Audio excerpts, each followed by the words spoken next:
The RTFT All-Star Racing League is on the air.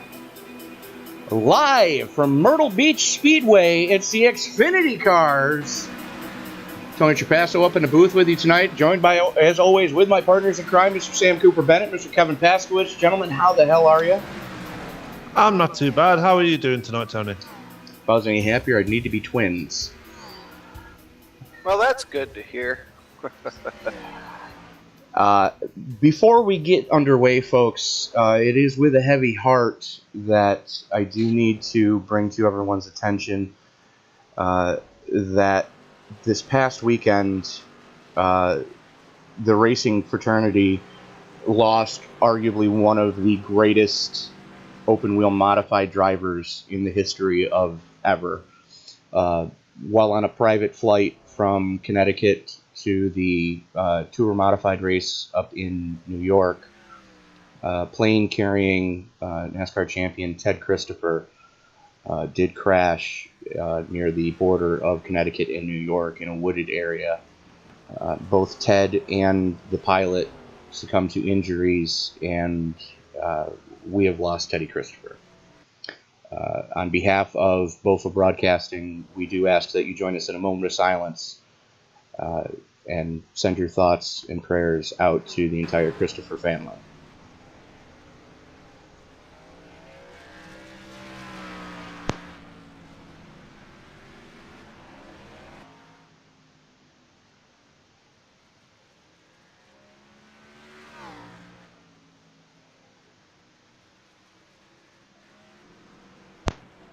So, Xfinity Cars at Myrtle Beach Speedway. We're going to bring in league owner Taylor Burris right now to explain the thought process and how much of what illicit substance went into the decision to run here. Very much a lot of substances that were involved in this instance, but note this was an off weekend for the NASCAR Xfinity Series. We did race New Hampshire already earlier this season, so we decided to change it up. Do a little bit of a throwback, if you will, due to the fact that the Xfinity cars did run here back in the early 2000s, so we decided since iRacing does have the track, let's give it a shot with these guys and see how well these pro drivers and the RTFT All-Stars can handle it. Fair enough. Well, Taylor, we'll let you get to your race controlling duties as the three of us are going to jump over into the TeamSpeak channel and pretty much raise a little hell over there. All right, gentlemen, have fun. Always. So, Xfinity Cars at Myrtle Beach. This, if practice is any indication of what we can expect in the race, I think the virtual pace car driver is going to lead the most laps tonight. And that's not a knock on the drivers in this league. It's a knock on the fact that this is not an easy track to get this heavy of a race car around at a consistent clip. Right, Tony. I mean, when just watching these cars here, I mean, it's flat. There's very, very little banking. I think there's less than 12 degrees of banking in these corners. You're turning almost the entire lap here, and I really think the guys with road racing experience might come out on top because you really got to play with that throttle and play with that steering wheel to get this car to do what you want here. Well, you have to play with the throttle, you have to play with the steering. You have to basically play with the bumper of the car in front of you to get them out of your way, because there really is one good line around here. Unless if you get off of that line, you're going to get freight trained. Yeah, it's very true. And the weird part is here, I really think the good line is actually going to be around the middle of the racetrack. You can stick that car down low, but these tires eat very, very quickly. Excuse me. And if you run down low here for more than 5 or 10 laps, you're really going to have a tough time the rest of that run. Very true, KP. Very true. So we're going to bring the standings up, and then we have received word from Taylor that there were some drivers that did get dinged last week, as we saw all the melee that took place at the end of last week's race. But we're going to bring the standings up and take a look at who's sitting where, and not a big shocker at who your top 10 are. As we got Dallas Pataska, Garrett Maines, Dustin Dean, Steve Gauthier, Michael Jeans, Frank Ekman, Ronnie Osmer, and Sam, we're over here. Oh, okay. Where did I leave off? Ronnie Osmer sitting in 7th, Melissa Liguri sitting in 8th, Dustin Ping in 9th, and Frenchie rounding out your top 10. And I got to wonder how much sleep Frenchie has gotten in the last 24 hours, considering that he did crew for Ray Black Jr.'s NASCAR Monster Energy Cup debut at Chicagoland this past weekend.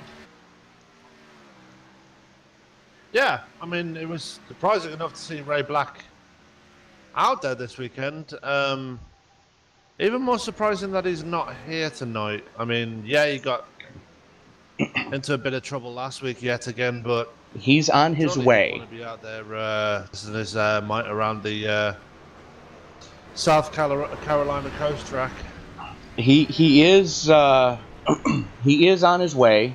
Frenchie confirmed earlier during practice that Ray is allegedly going to get to the house right as qualifying begins.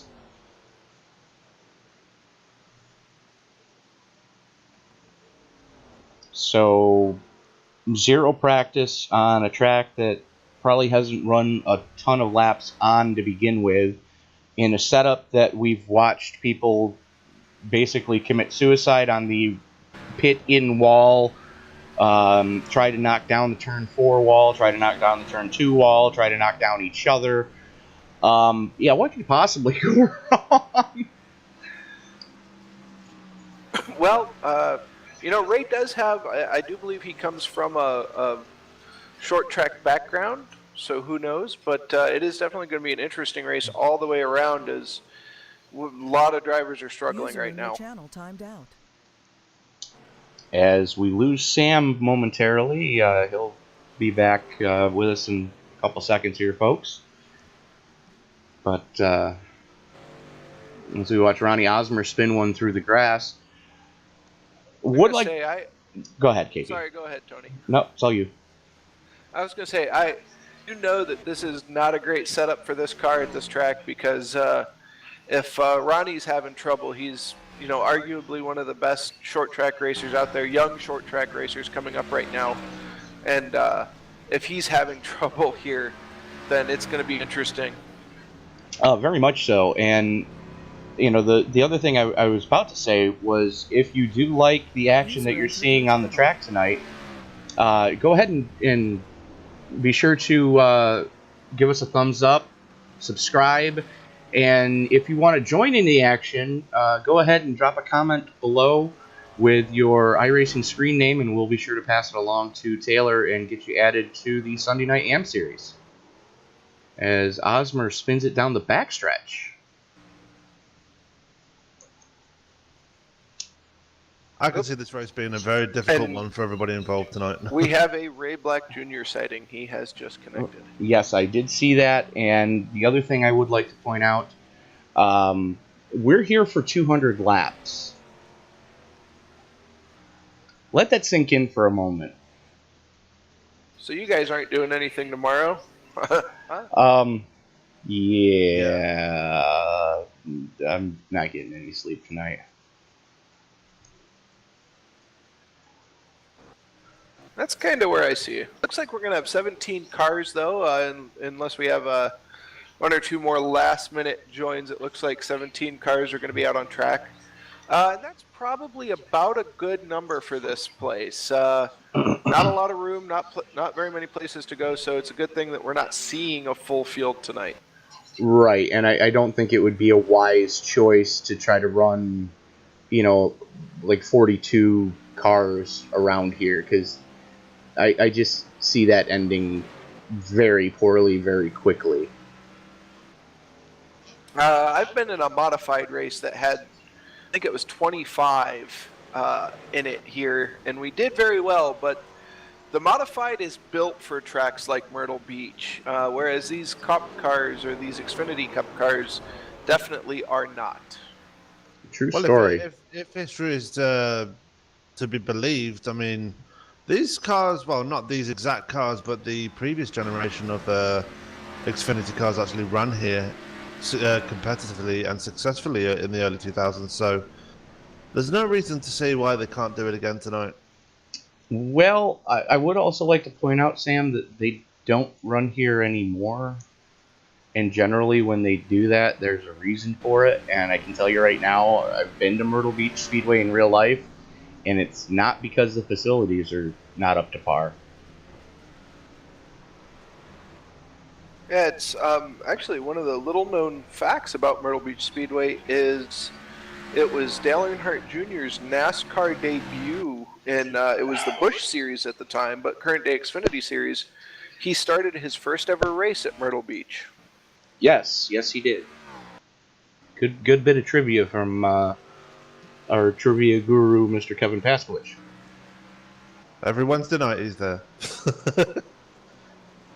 Paskey's Pub Trivia if you're in Marietta, Ohio. And I'd like to point out that a little bit of Apple trivia was... I got it right away, but that's only because I kind of knew the answer going into the question. Well, it's... I think some people, you've got a sixth sense. If you know it's a question about something you're passionate about or someplace you live or someplace you have spent a lot of time at, you kind of get that sixth sense and the old spidey senses tingle. At least for our hardcore trivia people, that's what happens. Well, I'll tell you what. Let's do this.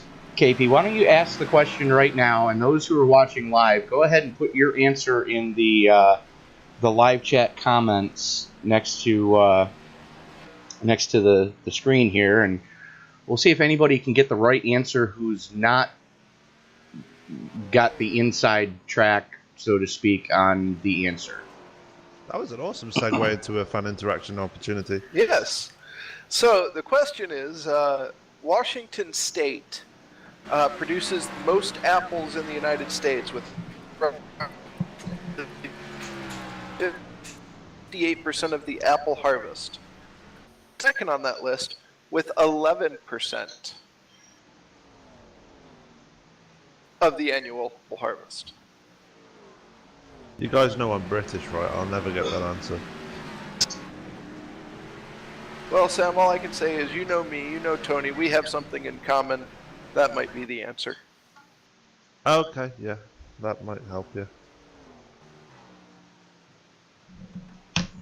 But as we're watching these cars, guys, I mean, the lap times, they seem through the middle of the field to be very, very tight. I mean, I'm seeing only about 1/10 of a second to 2/10 of a second separating most of this field. Which is pretty close. I mean, yeah, I know it's a short track, but to see times that genuinely close is pretty damn impressive, if you ask me. Right. I mean, when you take a look at it, from 3rd to 10th is only about 1/10 of a second. Yeah. Even with Dallas Pataska out front, I mean, he's got Garrett Maines keeping him honest as well. And he's going to need to keep him honest tonight, because Dallas is probably still mildly upset after what took place last week, as Zach Brew going on a Mr. Toad's Wild Ride down the front straightaway, and whoa! That's a first you say it, then you do it moment for Melissa Liguri. Yeah, they are wrecking all over this place, guys. I don't want to know how much has been spent at the digital body shop already, but I think I could retire on it. I called dibs on the underwear sales tonight, because I guarantee you at least half the field is going to soil themselves. I wouldn't be surprised if some of the digital fans soil themselves the way these guys are going at it, and this is just practice. All right, now while we're still under the caution, I want you to go back out on that track and hit the pace car. What? And- The pace car? Hit the pace car. Why would I hit the pace car? Because you hit every other goddamn thing out there. I want you to be perfect. That was just like watching the movie. Folks. Guys.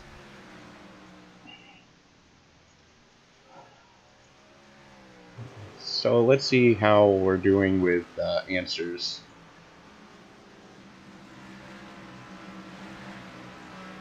So still no answers as of yet on the trivia question. Oh, come on, guys. Somebody's got a note out there. Garrett Maines just had a huge wreck on the through that corner, through turn 1, I think it was.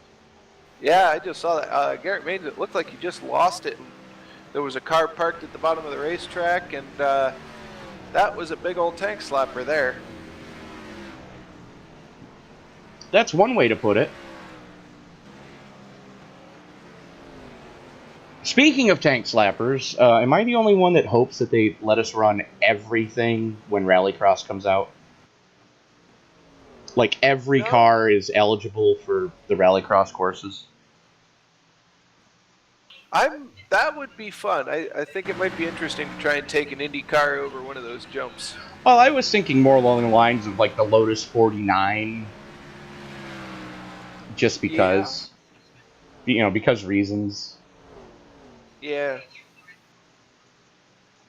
I imagine we'll find out very quickly what it takes to collapse the suspension on one of these cars.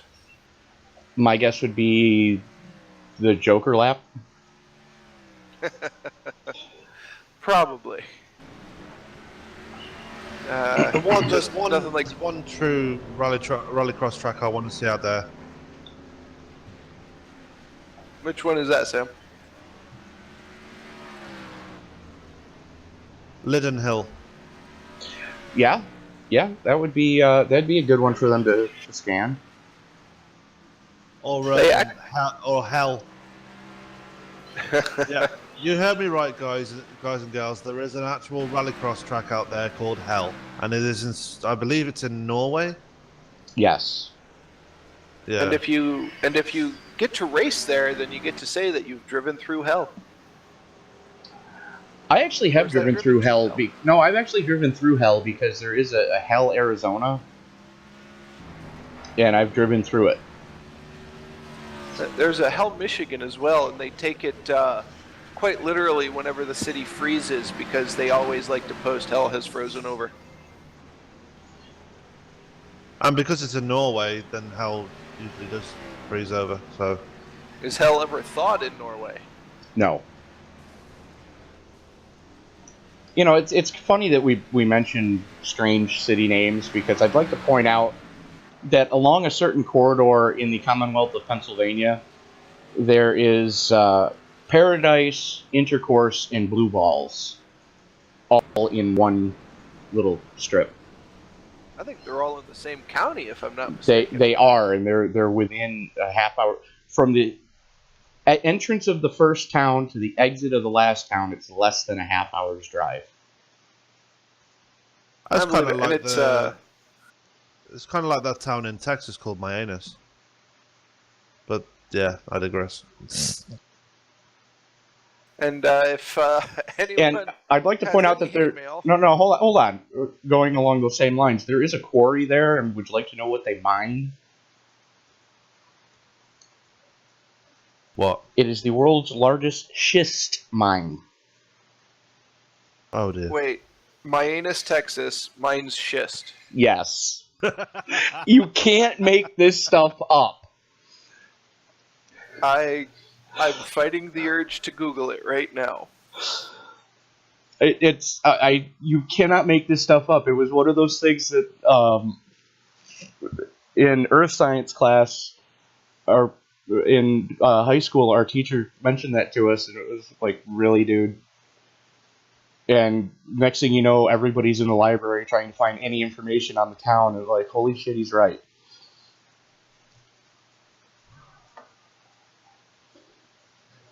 Tonight's going to be a funny one, guys. I can see that coming. We're just going to... Oh, we're going to have to, because, you know, let's face it, when the cautions fly more than 5 times, we kind of start getting punchy. Speaking of punchy, shots fired early from Dallas Pataska, 18-244. Over a tenth of a second, almost 2 full tenths of a second over current second place, Michael Jeans. See, now I'm waiting for Garrett Maines to put his lap in because we know he's been the closest through the hot lap sessions. So let's see if he can get any closer in this qualifying session.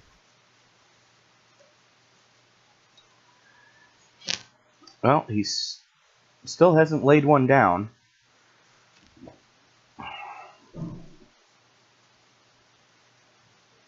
As just under 3 minutes left in this this session. Pataska, Jeans, Black, Gauthier, Osmer, Dean, and Ping, the only ones who have taken time so far.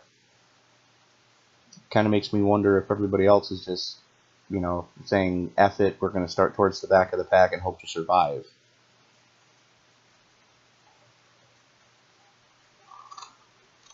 Yeah, I can see that.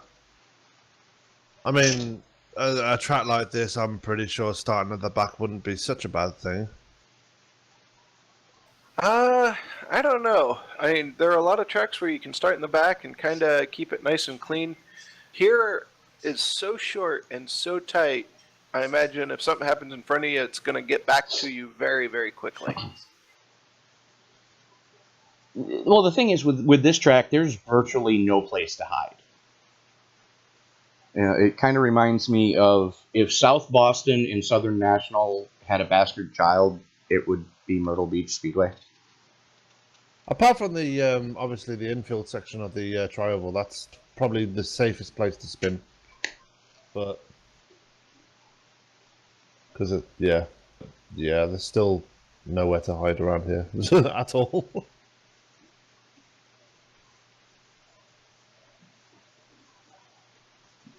And I think, we're going to see that very, very quickly tonight. Unfortunately, I think there's going to be a lot of action early, and we'll see where it goes from there. True story. Now, I know we all had our picks prior to the stream starting as to who we're picking to win tonight. I got another friendly little pool to get involved in. Who's going to be the first one to basically bend the car around the pit road entrance wall? Frenchie. Man, I hate to say it, with the luck he's had, I have to go with Frenchie. Or, I don't know, a guy that we've seen around quite a bit with some bad luck is Dustin Ping. I'm going to have to go with either Frenchie or Melissa Liguri, because she's had a lot of bad luck this season as well. You guys are forgetting the bad luck kid, though. And let's see if he's still in the session, so I can not look like an idiot. Yes, he is still in the session. He just hasn't taken time yet. The number 62 of Sean Dewar. Oh, yeah, Sean has not had great luck. Another driver, I think, that might be in for a breakthrough. I think, Melissa... I think Dustin Dean has a good shot. He's had some really good runs here lately that just have been met with the most horrendous luck. And I think he might be in for a top 5 tonight. Yeah, that's... Okay, KP.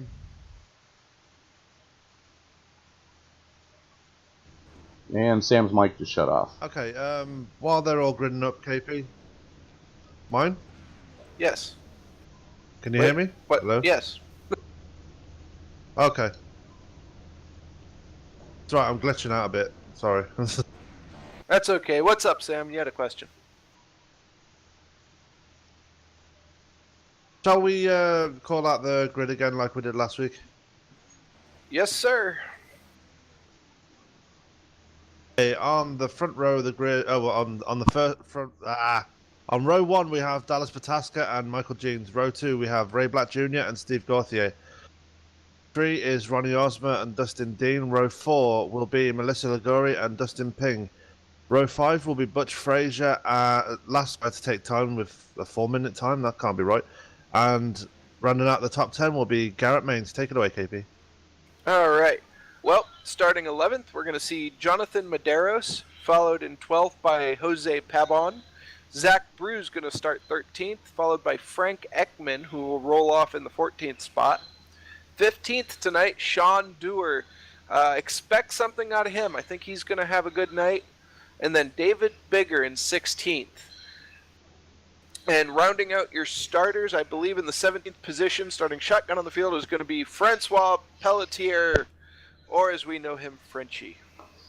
And I'm going to say this now, from here on out, the driver of the 88 is now going to be called Hurricane Jose Pabon. Yeah, I like that. Get your hate mail coming, folks. Now we just need a Harry. True story.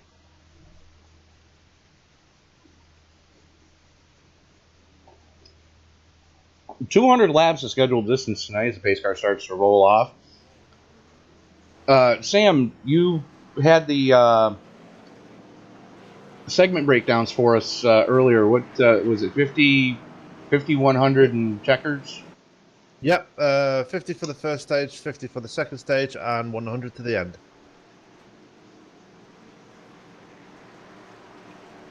So, yeah, it's a long one tonight, guys.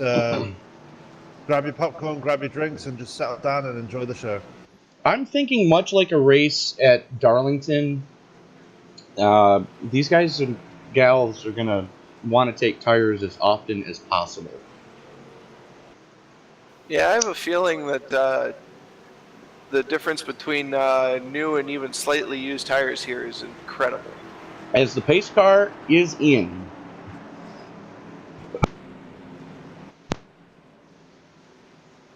I wasn't live. Pataska bringing them down real slow right now.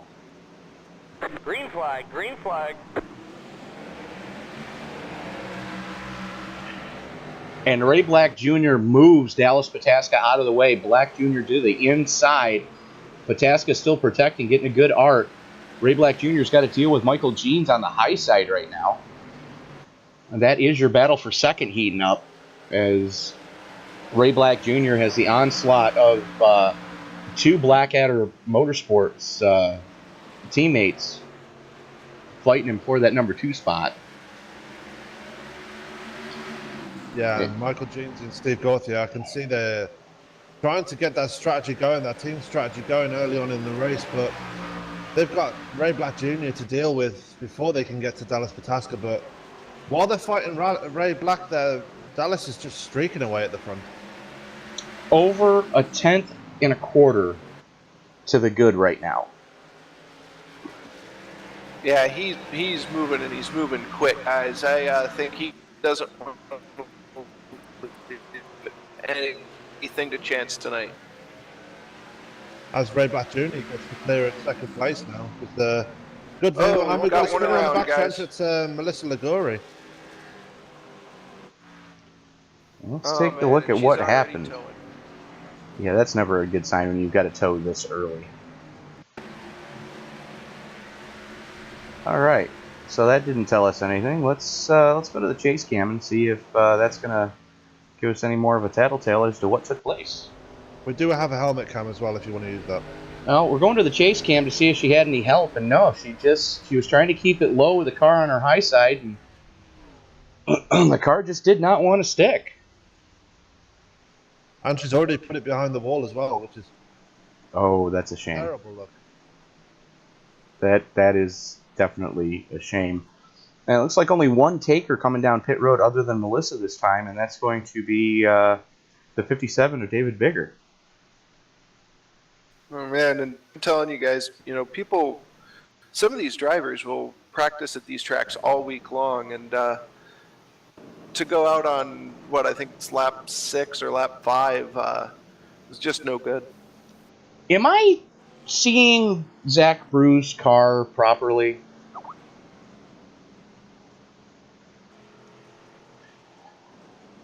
And thanks, Taylor.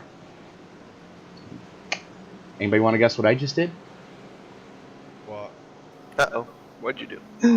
Oh, I had the leaderboard still up. Oh dear. Well, you didn't make that mistake yesterday, so you had to make up for it for tonight. Absolutely. And yes, Zach Brew has got Family Guy in his car. I thought I saw Quagmire near the left rear tail lamp. You know, his custom paints never load for me. It's the one car in the field that doesn't. So Dallas Pataska's still showing the way right now. And Ray Black Jr. is going to have the unenviable task of starting outside row number 1. Oh, Tony, what are the lines around here? Because obviously this is my first time down here in South Carolina, so... Oh, you see where all those tire marks are going into the wall? Don't do that. Okay, fair enough. To be honest with you, Sam, I bought the track this morning, and I have yet to turn a lap here. Which is why I wish our third partner in crime would be with us tonight, but she has a prior commitment with the league that she actually admins. But Layla Wilson would definitely be the one to ask. She has a ton of laps around this place in a lot of cars. So having never run these cars here, having run modifieds here, you can. Well, so my guess is that's where a lot of these heavier stock cars are going to go. Pataska's stepping on it early and just leaving Ray Black Jr. for dead. And apparently I'm having connection problems because you're both roboting badly for me. And I think I just lost the screen. Have you? I don't know.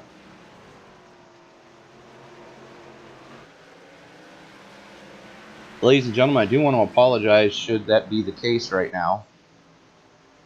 If I get disconnected, send your hate mail to Spectrum. What in the blue hell is eating all of my CPU up? That sounds like it could be a like an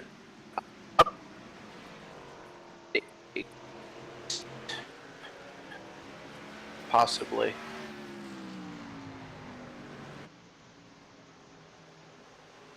Well, that seems to be a little bit better, but unfortunately, we have now lost timing and scoring. Well, I guess one for the other, as there are some issues. Oh, and Ronnie Osmer is around, and Steve Gauthier as well.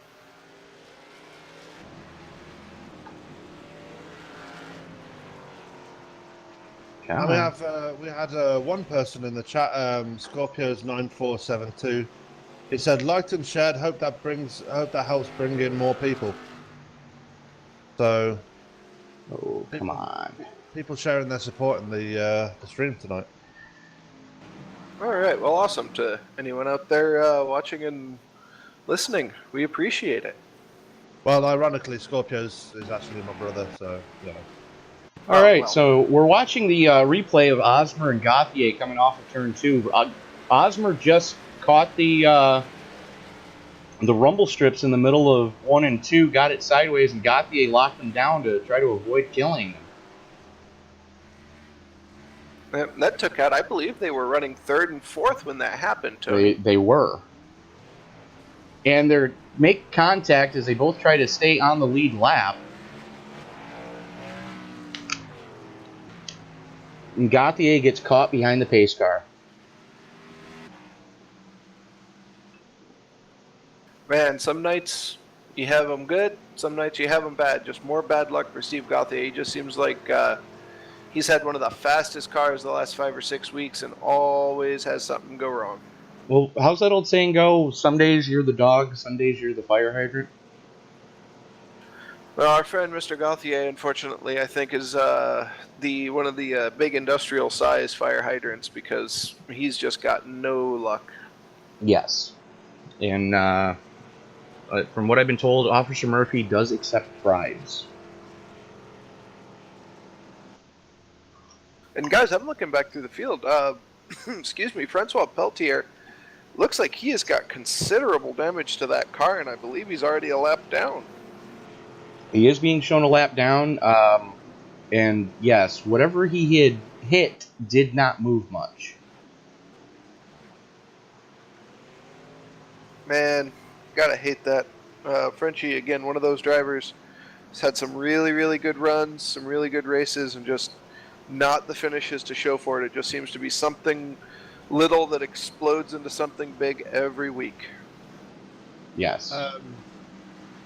Just an update on the broadcast on YouTube there, Tony. It's looking fine, except it might be a problem with your ATVO or sim racing apps. Sim racing apps, because they were eating up 55% of my CPU. Yeah, it's not showing that you're under caution. It just says you're still green. Yeah. So we're going to try to fire that back up. So bear with us here. Keep your fingers crossed, folks. Like we already stated, guys, we are having problems with the broadcast tonight, so please just bear with us, have patience, and yeah, we'll do the best we can to give you a good race tonight. And with all the problems that we're having with the broadcast tonight, I would personally like to thank the people at Spectrum Internet. Green. How should I put this and be polite about it? Screw it, you suck. That's polite. I never had these problems when I was with Time Warner. So whoever they joined... Oh, we got another wall, guys. Jonathan Medeiros nosing it in. That car is smoking heavily now. Just loses it off of 2. So this is like turn 2 is quickly becoming Calamity Corner. Yeah, I think everything so far in this race has happened off of turn 2. And this time he just lost it, guys. He didn't hit the rumble strips, nothing. The car just twitched and he lost it. That's generally one of those deals where we refer to it as stepping on one's own junk. Yeah, I'm going to say that's exactly what happened. I mean, it looks like he just got into the gas way too hard off the corner, lost traction, got that nice little hospital wobble, and into the wall he went. The hospital wobble. Spoken like somebody who has skateboarded in their younger and wilder days. No, never skateboarded.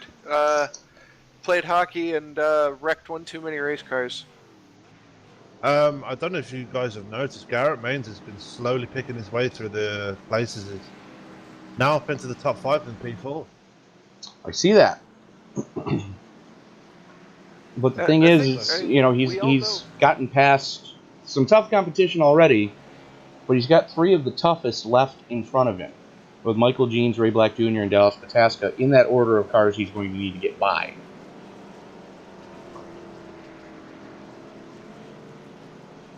I mean, I think he's got a good shot, guys. I mean, he won Bristol, so we know he knows short track racing, although it is definitely different Bristol to Myrtle Beach. And who knows, maybe he's got something for Pataska.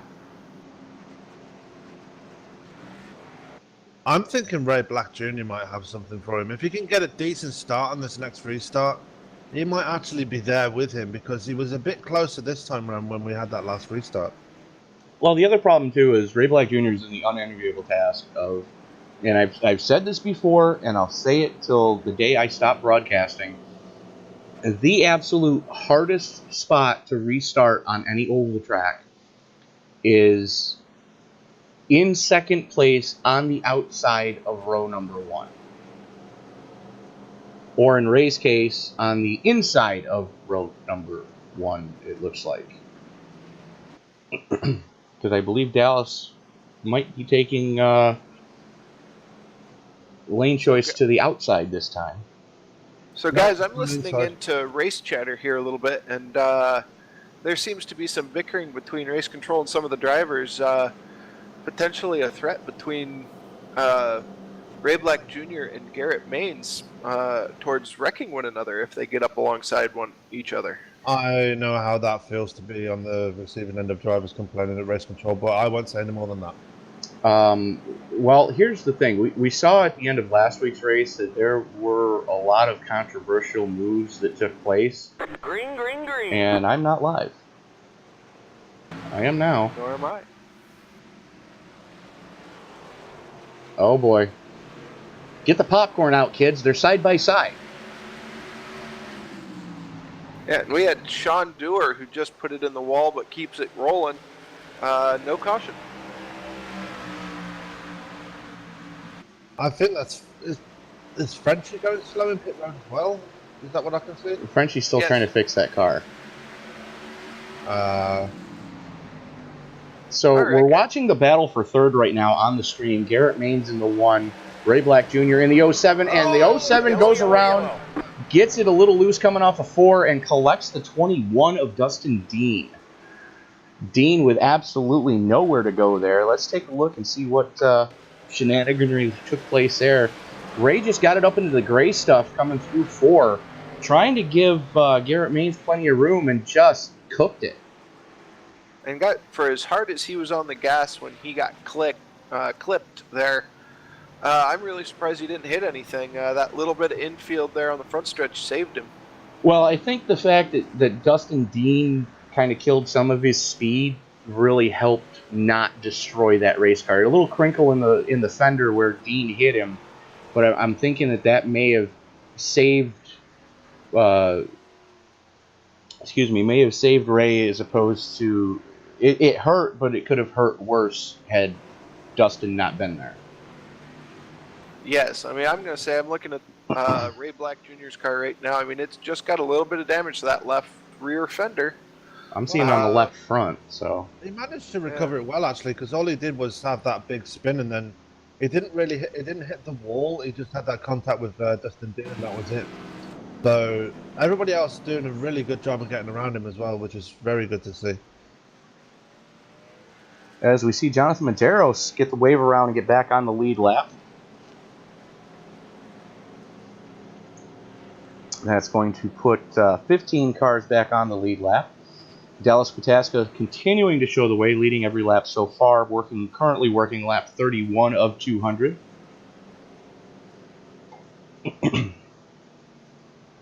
All right, guys. Well, this has been an interesting one so far, 30 laps in. That's one way to put it. So, listening to more of the race chatter between the teams and the drivers, guys, and it sounds like Francois Peltier might be having issues with his fast repair, that he's just been trying to get back on and off pit road to repair that car. Fair enough. So, currently second caution, currently 9 laps under caution of 32. 169 laps to go. Here at the lovely iRacing version of the Myrtle Beach Speedway, the half mile located in Myrtle Beach, South Carolina. And for those of you wondering why the race is being called what it is, we would like to point out to those who aren't up on current events that there have been a couple of nasty hurricanes that have hit the southern United States over the past couple of weeks. And your help is greatly needed. For more information on how you can get involved, go to the American Red Cross website, and you'll see the banner for hurricane relief. Go ahead and click that and give anything that you can.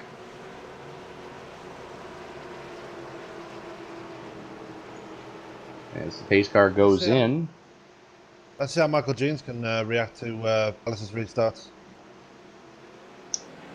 Probably about like that. Green, green. Not very well. Not as well as he would have hoped. That's like Garrett Maines, and he's going to get the clear for second place now, and he's right on the tail of Dallas Pataska. Can he get a run and make a challenge for that lead? Well, I would like to point out that right now what we're watching on the big screen wreck, guys. is Yellow flag a NASCAR official's wet dream. You've got Chevy, Ford, and Toyota running 1, 2, and 3. So Butch Frazier, guys, just lost it. It looked like he took, I think, Jose Pavon and somebody else. I didn't catch who with him. Sean A lot Dewar. of damage. Go on, Dewar. As we're watching it again here and hauling off into turn 3. Looks like there may have been just a little bit of rubbing between he and Ray Black Jr. I And, wouldn't doubt it, guys. I mean, Ray Black's gotta not be happy with himself right now, or with anyone else, if he thinks they caused that last caution, having to cut his way back through this field. So you see the 21 on Frazier's high side. They work their way down the back straightaway. You're going to see Ray Black Jr. appear on the right side of the screen. There he is. And there's the contact. And there's more of the contact. Butch Frazier just being used as a pinball.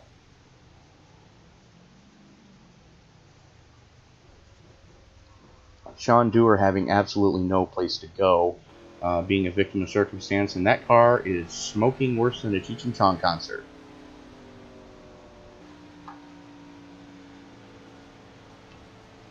That's one way to put it. I mean, that's one thing, you know, when iRacing, when these cars are getting ready to go, they certainly put on a show. I dare say that the 62 is about ready to twiff, as our friend Layla Wilson would put it. You're not wrong. He was smoking like a broken down old industrial chimney just a second ago. So Yeah, and I believe Justin Dewar, I believe, has announced that he may be retiring from this race due to damage. You mean Sean Dewar? Sean Dewar. Sorry. So under caution for the third time, working lap 38 of 200.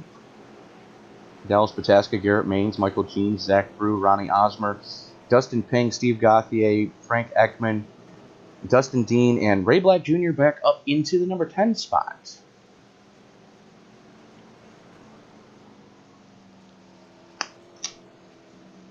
that didn't take long. Alright, as everyone gets... looks like we're getting ready to line back up. Maybe one more lap to before we're going to turn this thing back green. So I'd like to thank one of our viewers for the constructive criticism. Oh, Yeah. what are our viewers saying, Tony? Oh, we won't go there. Alrighty then. I already responded. It's fine. So lights go out on the pace car. Dallas Pataska, Garrett Means going to lead him back to green, and so far the only one that's really had anything for Dallas has been Garrett. But the guy that's in the catbird seat right now, Michael Jeans, as the pace car moves his way in down onto pit road. Garrett Main's getting ready to drop the hammer as soon as Pataska twitches. There we go. Green flag, green flag.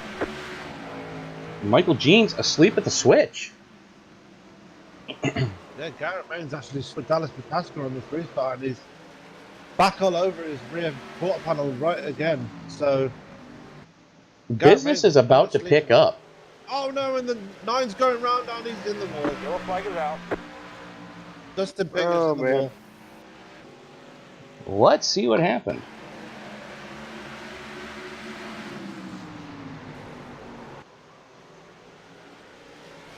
And he caught the 21.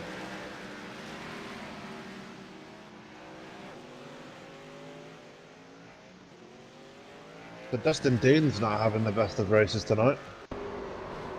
No, there are a lot of guys who are bouncing off each other. It might come down to just being able to survive to lap 250 to be in in contention to win. So here they are working their way down the back straightaway. This is the replay right now.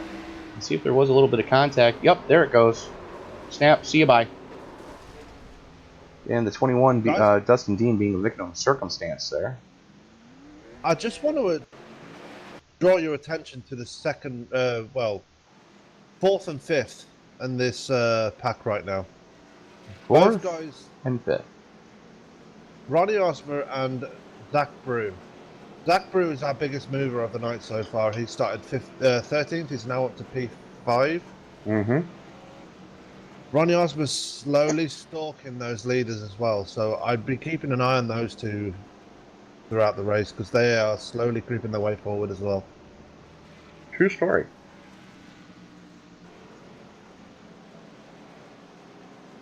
Well, I mean, we've gotten a couple of laps in between cautions, so let's see if they can settle down. And you guys think we're going to get a good run in? You mean this Maybe. year? Sorry, had to go there. It happens. At least next week things will be speeding up again because I believe RTFT will be going to Texas. So that should be a more fun. That should be a fun race. Yay! Yeah, Texas, fun track, big, nice, long. These cars get around there well. I think we're going to have some good racing there. I think you're right, Sam. So I'd like to point out that we're currently working lap 45 of 200, and we've done 19 laps under caution. Next caution will be the end of the first stage.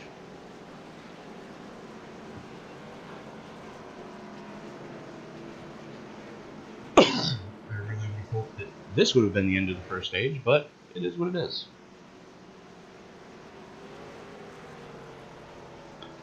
It's a 5-lap dash. Does Garrett Maines have anything for Dallas Catasca?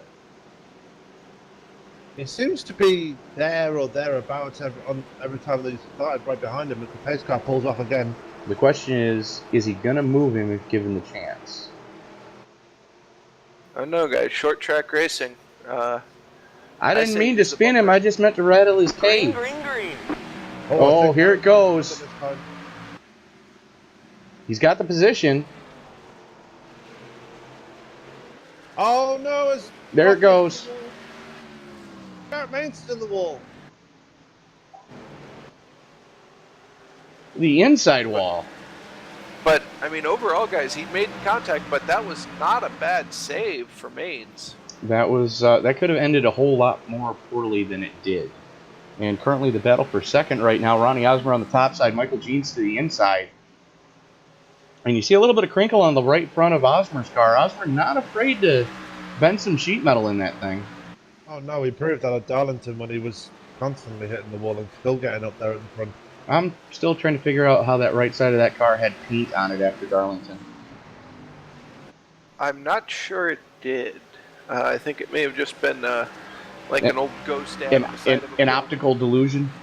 Yes, optical illusion. Yeah, that one. No, I said optical delusion. That that yes, one, as that's the well. one. So, I'm going to give you folks a hint right now, and as you may or may not be hearing crunching going on in the background. The KP, why don't you go ahead and repeat the trivia question that you asked during the Yellow pre-race? flag is out. All As- right, folks. As the yellow flag does come out. Yes. That's the end of the stage, guys. All Ken right. actually threw the caution himself. So not bad for a first segment of racing. Not too shabby, guys. All right, If you call- trivia question, KP, go ahead. All right. So Washington State produces 58% of the annual apple harvest in the United States. What state? What other state, I should say, is number 2 on that list, producing a little over 11% of the apples grown every year in the United States? And I would also like to point out, arguably the best apple cider in the country. I'm not even going with arguably, it just is. Yeah.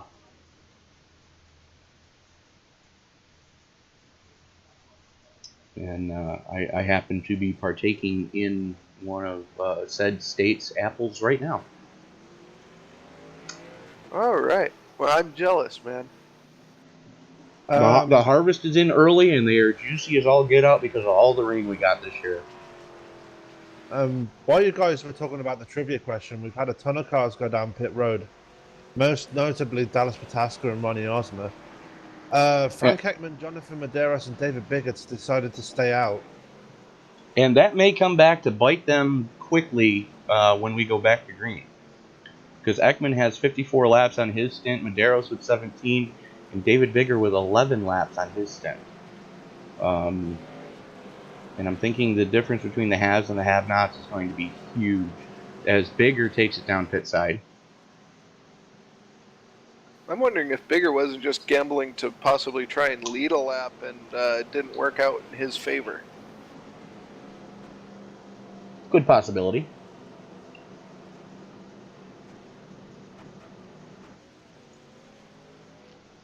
Garrett Main's coming out of pit road now after receiving all of his repairs. Alright, we'll cross our fingers for him, see if he can get back up there. But I'm just wondering if these two cars in front, if they're going to race Pataska, or if they're going to let them go, let the cars with fresher tires go. To be honest with you, I don't think Frank Ekman's going to have much of a choice. I know Medeiros will race them because he's got newer tires, but whether he's on new or old tires, he's still going to race them regardless. And Ekman is just a sitting duck right now. Yeah. Well, it should be interesting.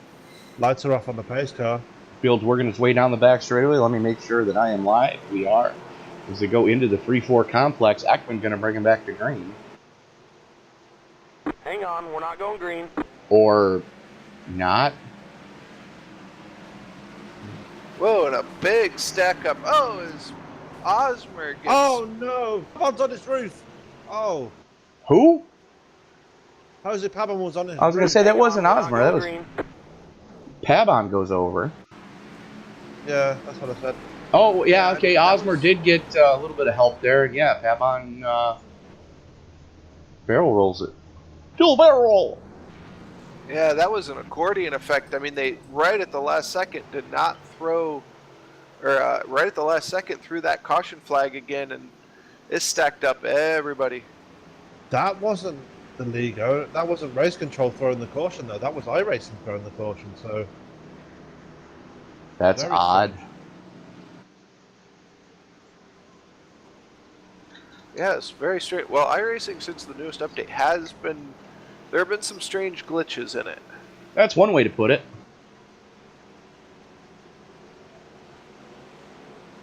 As we watched cars just barrel roll at Thompson Speedway 2 weeks ago. In the Pro Mazdas. Yeah, that was interesting. Just on their own. Green, We are green, back green. underway, and Ekman using up all the track as Medeiros eats the wall, and Osmer eats Medeiros, and all hell breaks loose. Oh, Zach Brew was in that as well. Well, let's see what took place there. 21 comes off the wall. Michael Jeans tagged the wall. Good grief.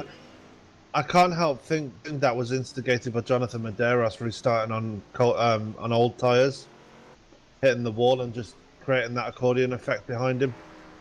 That was the same thing that happened when the caution was thrown at the last second there, guys. I mean, just one car, you know, a couple cars didn't get going for whatever reason, and everyone stacked up behind them. No, actually what took place was the 21 tagged the wall, came down and caught the 05, and the 9 caught a piece of it, the 55 caught a piece of it, the 88 caught a piece of it, the 555 almost caught a piece of it. As the 9 is trying to kill the leaders with all that carbon monoxide that's spewing out the back of his car. I've seen less smoke at an old Grateful Dead concert. I was just going to say, I've seen less smoke at a coal mine fire.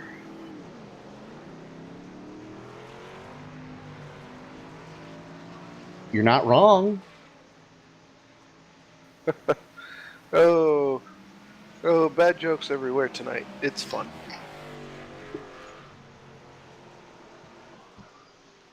So, fun little That's fact, there is a coal mine town in Pennsylvania that is abandoned. Like, the entire town is abandoned. Centralia, Pennsylvania. There are 3 residents in the town. Because back when, apparently they decided it would be a good idea to dispose of their Christmas trees in the old abandoned mine. At which point somebody lit a cigarette and just flicked it in there, and it started the trees on fire, which started the remaining coal on fire, which started the underground of the town on fire. It is the fire has been raging now. I think it's 50 years. Yep. And when it first happened, the federal government came in and said they were going to relocate everybody. And there were a handful of residents that said, no, screw that, we're staying. This is our home. And recently they decided, maybe it might not be such a bad idea to leave, and said to the government, okay, we're ready to move, and the government basically told them to get effed.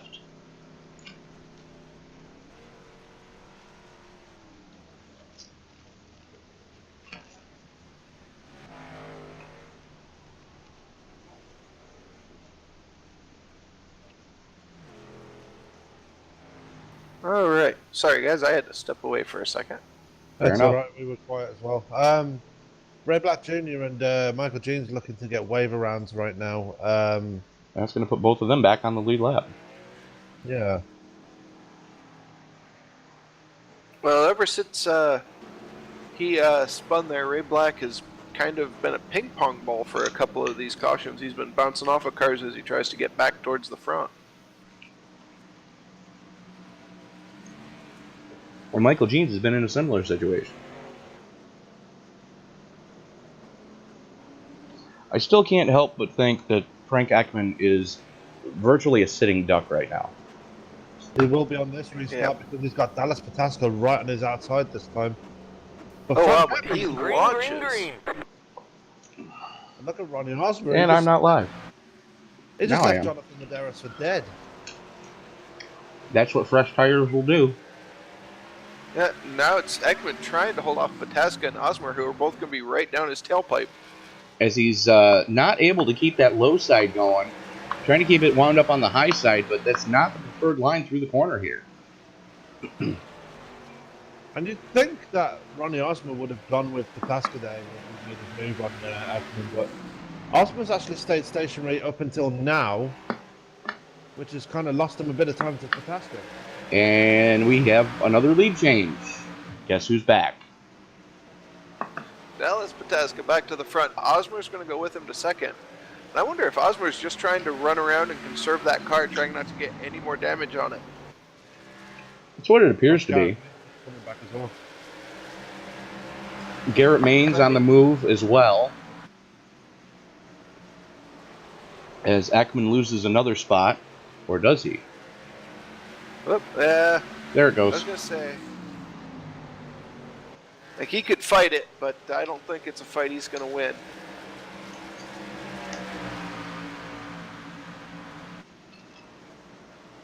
Really, guys, this field's starting to string out a little. Dallas Pataska leading the way right now, half a second to the good over Ronnie Osmer. Garrett Main's a tenth of a second back off of Osmer.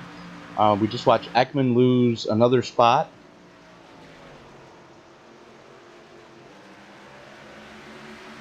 Now Medeiros is in the same situation with Ekman. He can't keep up to Ekman, but yet he's trying so desperately to keep Frenchie behind him and Steve Gauthier. So, got 2 cars there on really old tyres, but not able to. They're really struggling right now, just put it that way. All right, watching battle for second starting to develop. It looked like Garrett Maines might have a run on Ronnie Osmer, but he just got that car all kinds of loose off turn 2. I think part of it was the fact that he was blinking profusely. Oh, Gauthier's going round and he's collected through. Oh no! Yellow flag is out. He almost no caution. He almost collected. He hit Brew, but Brew kept it going. But Gothy is around, and he brings out the next caution.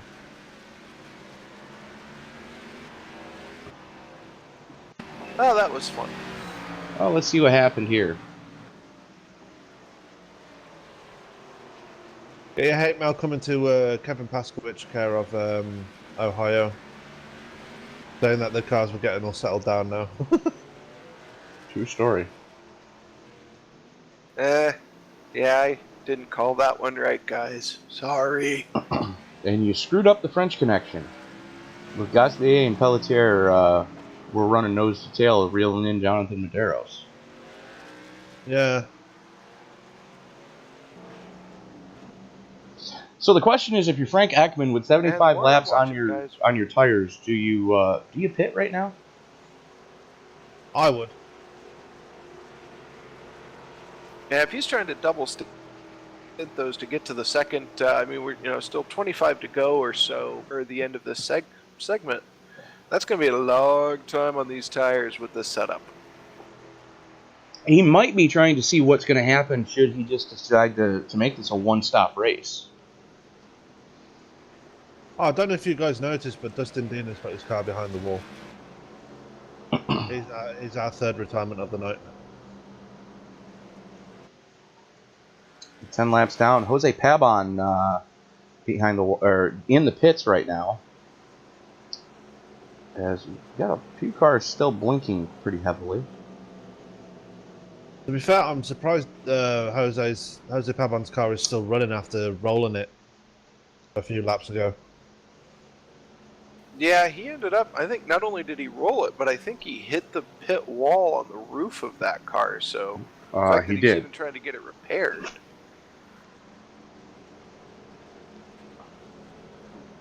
Yeah, that was one of those thank God this is a simulator kind of moments.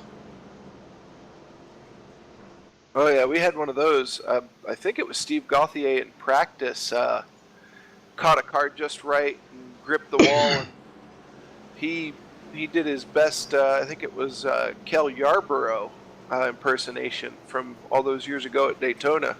Just hit the wall head on with the driver's side roof of the car. That was not Cale Yarborough. That was Bobby Allison.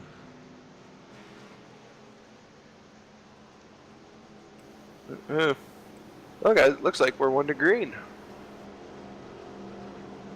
True story. Cautions don't take long around here because of how short the track is, so that's one saving grace, I suppose.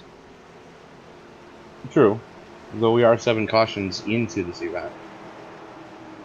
I thought it was more than that, but okay. 7 cautions, and the pace car driver has led 36 laps.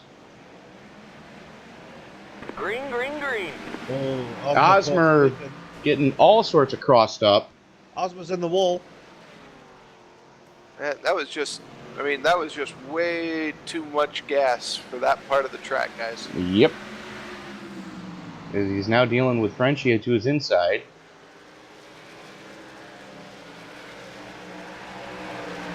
I'm really surprised that didn't become another caution. Yeah, that could have definitely ended a lot more poorly than it did. As Ekman goes pit side, he's bingo on fuel. Completely out of fuel. Oh, man. As is Butch Frazier. He's creeping down pit road. Oh, man. Gambled and didn't make it.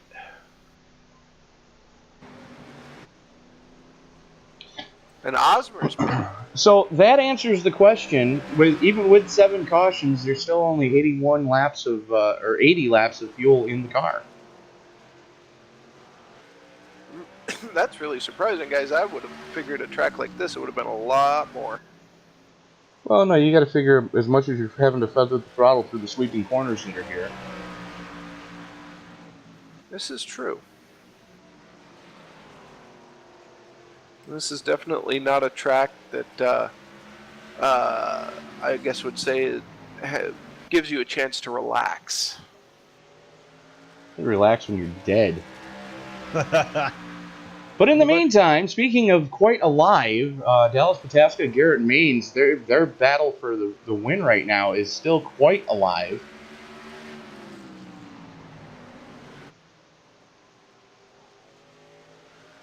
And speaking of battling, guys, Ray Black Jr. coming back through the field. And he's got Jose Pabon to his inside. Him and Jose had a bit of a disagreement last week, shall we say? Oh, that's Zach Bruto is inside right now. Yeah, I think Jose's damage is getting to him a bit because he's falling back again. Well, I think he took his fast repair, and that damage that we see on the car now is just stuff that he's accrued since his big wreck. Probably. Oh, and Big is in the wall. But he kind of saves it. Well, he didn't take anybody with him, so good on you, dude.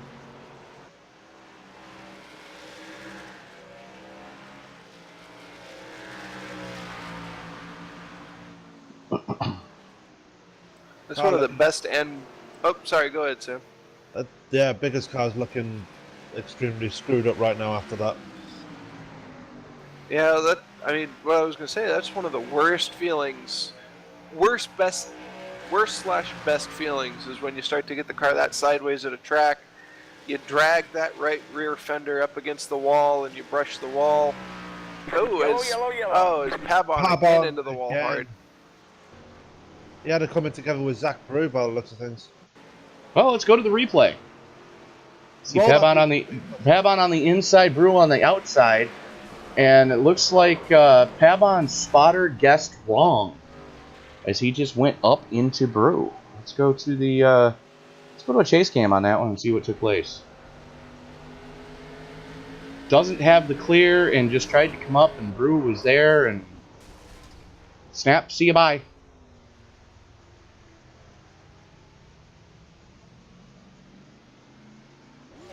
And Jose Pabon goes into a hurricane spin coming out of turn 2. Hey. Puns. Get your hate mail coming, folks. Gotta love them puns. No, we don't.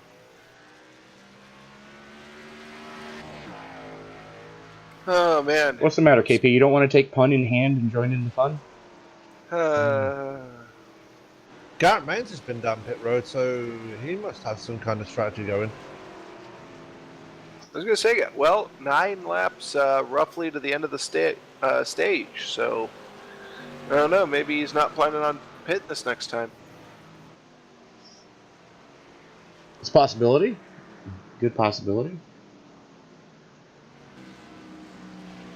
And by the way, the 05 car is being credited with that caution.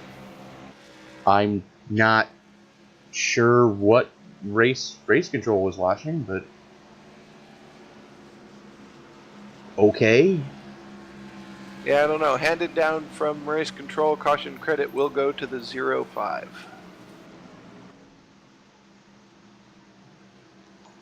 Okay. We'll agree to disagree with race control on that one. Well, you're up against the wall and there's a car coming and you're there. Yeah. And I just want to say, guys, we're talking about all this debate over which lane is the fast lane. Just going back and watching Ray Black in the couple of laps before that caution, he is making the outside work right now. I mean, he is passing cars just to the right because he is just staying in that second lane, even going up into the third lane and sailing his car into the corners. Well, you can get that second lane to work here as long as you know what you're doing as far as when to and how much to use your brakes. That goes off. Medeiros is going to be a sitting duck here. He's got no, he can't. 56 laps. He's the oldest set of tires up there, and yeah, that's basically what it's going to look like. As they're almost 3 wide for a moment there, and they are 3 wide. Good grief! Garrett Ray Black Jr. sideways off the corner, stays with it though. Here comes Maines.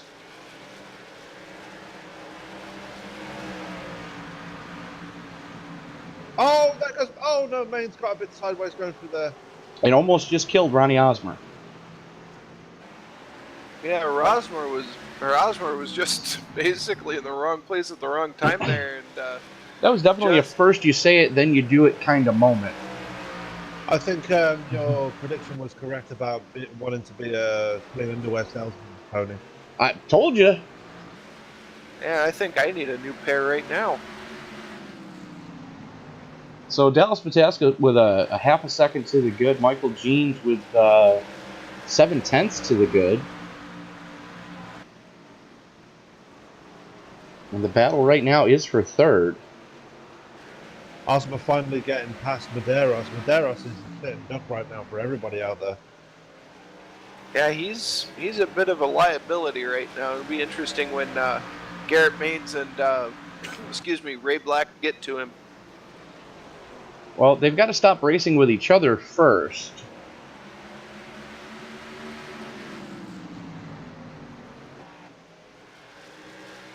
I think that's very interesting because, I mean, as There I it say goes. that, Ray Black Jr. Clears him. So looks like Oh, Medeiros, into the wall. Those old tires look like they've finally given up on him. True story. I think they gave up on him a while ago. He was just Too stubborn he just to kept let him. pushing. And right now you are watching the battle for fourth between Garrett Maines and Ray Black Jr. Yellow, yellow, yellow. And that's going to end the segment. And Credit that one to Dallas Pataska again. absolutely. Pataska, Jeans, Osmer, Maines, and Black, your top 5 under that segment.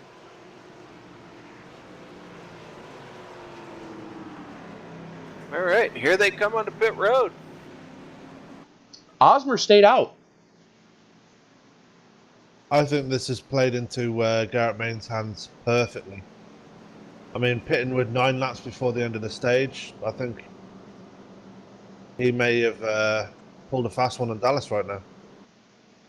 Oh, Yeah, I believe Osmer pitted under that caution as well. he did not. Oh, no, he did. I'm sorry. However, Garrett Maines only took 2, whereas Ronnie took 4.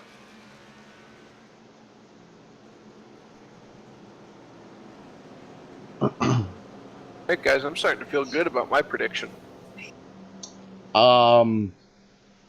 Yeah.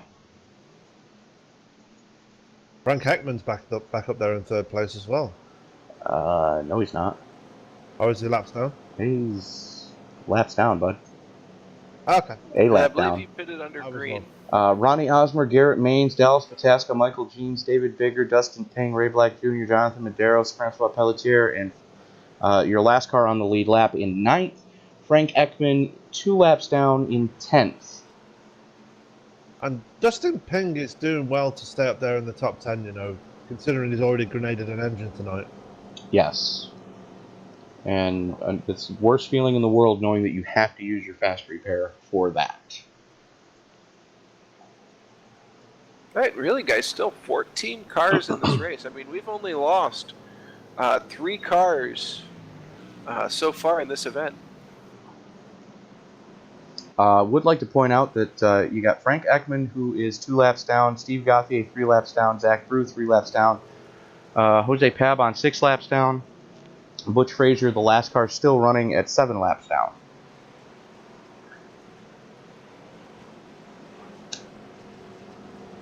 Butch Frazier, I swear, if he didn't have any bad luck, he'd have no luck at all. I mean, he's always getting caught up in wrecks and ending up so many laps down. I feel bad for the guy. Well, Man, I think bad luck unfortunately, looks at him and walks away. Unfortunately, I think Butch Frazier is suffering what is commonly been referred to as the curse of the Kawicki. Generally, anyone that runs a Hooters paint scheme, it ends poorly. It really does. Final And stage. just- about to kick off right there. Just ask your cousin, KP. Yeah, true story there. He hasn't hit the wall so far tonight, so it's not too bad. Oh no, he's hit the wall and a couple other cars. And the question is, what's Osmer going to do here on the restart? Green flag, green flag. Ray Black Jr.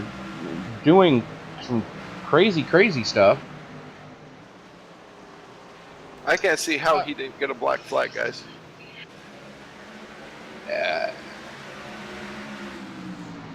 Why do I see this ending poorly?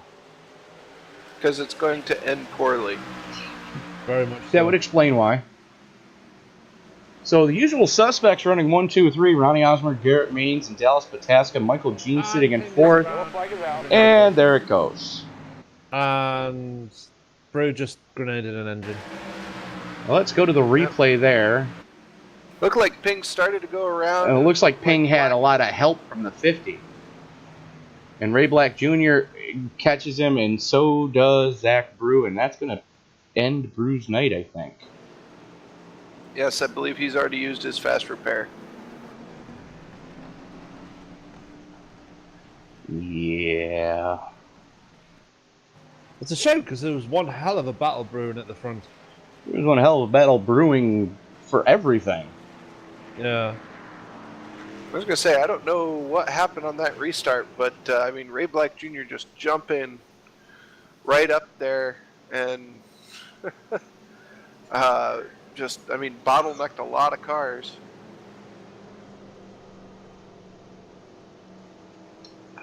I have no idea what took place, but yeah, that was ugly. Zach Brew has put it behind the wall, guys. And Ray Black Jr. back down pit road. And the lady in apartment 21 slamming her doors again. Does she do that often? Oh, only once an hour, on the hour, every day, every hour of the day. I'm wondering if Black does not have some significant damage on that car. Safe bet, because he was just 50 plus seconds down pit road.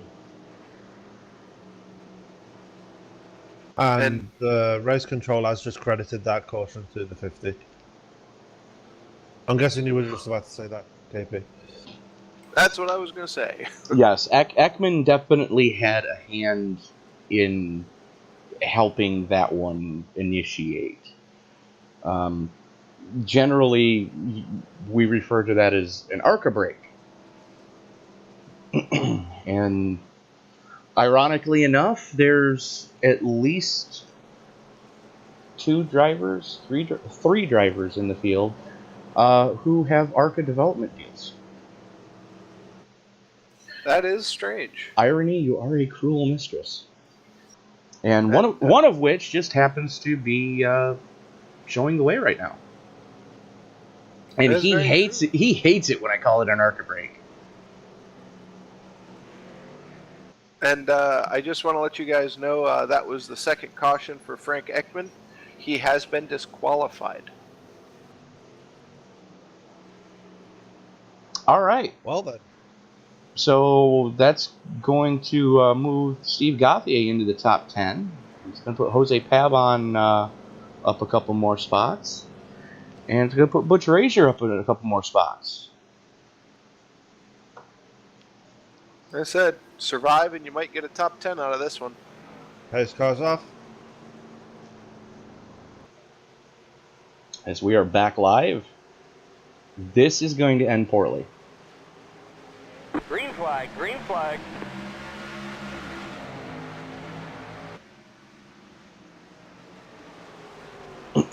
Pataska on the high side, Maines on the low side, and Ronnie Osmer showing the way, playing both halves against the middle, and no idea who just jumped in with us. Oh, and That Pataska's was, in the wall. Zach Bruce just joined us in the booth. How you doing, Zach? Well, I was doing bad about 20 minutes ago. Let's go to the replay there and see what did take place. Is Pataska just caught the marbles coming off of 4. That's what took place there. But, yeah, Zach, we were talking about your... we need to find out which racing deity you pissed off and you know, make a sacrifice to try to get you back out of trouble. And I mean that lovingly, by the way. Yellow flag is Oh, out. as big as around. No grip on this track whatsoever. True story. Not really. I mean, this is As just Ray Black insane. Jr. thinks that Myrtle Beach is in Tokyo, and David Bigger tried to join him and Failed. drift canceled. But yeah, Dallas Patasco and more heartbreak tonight. I can't understand how he must be feeling in that car right now. Well, he is still on the lead lap, and it looks like he's got the car. Oh, we're about to find out if he's going to burn his fast repair here. Yeah, But Zach, we were talking earlier. Whoever does your paint schemes definitely is a very creative person, because I'm looking and going, why does it look like Quagmire on the back of his car? And Sam goes, it's because it's a Family Guy theme. Like, oh, that would explain why I see Quagmire on the back of his car. Actually, I'm the one that I do all my schemes. Actually, Well, you are a very creative young man, sir. thank you. So it looks like Dallas Pataska is not burning his fast repair, and is actually getting the repairs fixed as he goes a lap down. no, he's put it behind the wall. Wow. Oh, he has. Wow. I can't help but think that's going to play well into Ronnie's hands right now. Well, all Right, Osmer's got to right. do is just get a Finish. good finish, and he doesn't have to win the race. I mean, I'm sure he's going to want to, but he doesn't have to make up a boatload of points again this week on Dallas.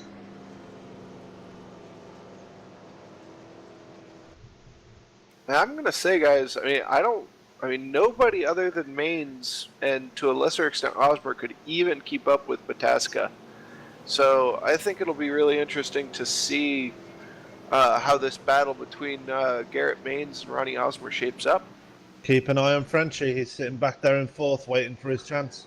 All right, so KP, you want to give out the GoFundMe page for the paying for Frenchie's plane ticket to fly to Ireland? So We still haven't set that up yet. So the GoFundMe Kick Sam in the Crotch Fund is actually what it's called. We will be sponsoring, asking people to donate so that when Frenchie inevitably has something go wrong, we'll be able to give him a plane ticket to go kick Sam in the crotch.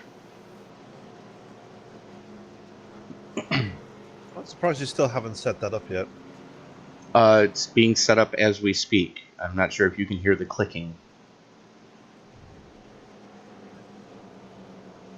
Because thanks to Frenchie sending me money through PayPal for these broadcasts, I do have his PayPal information. Green. So that, yeah, it's now set up.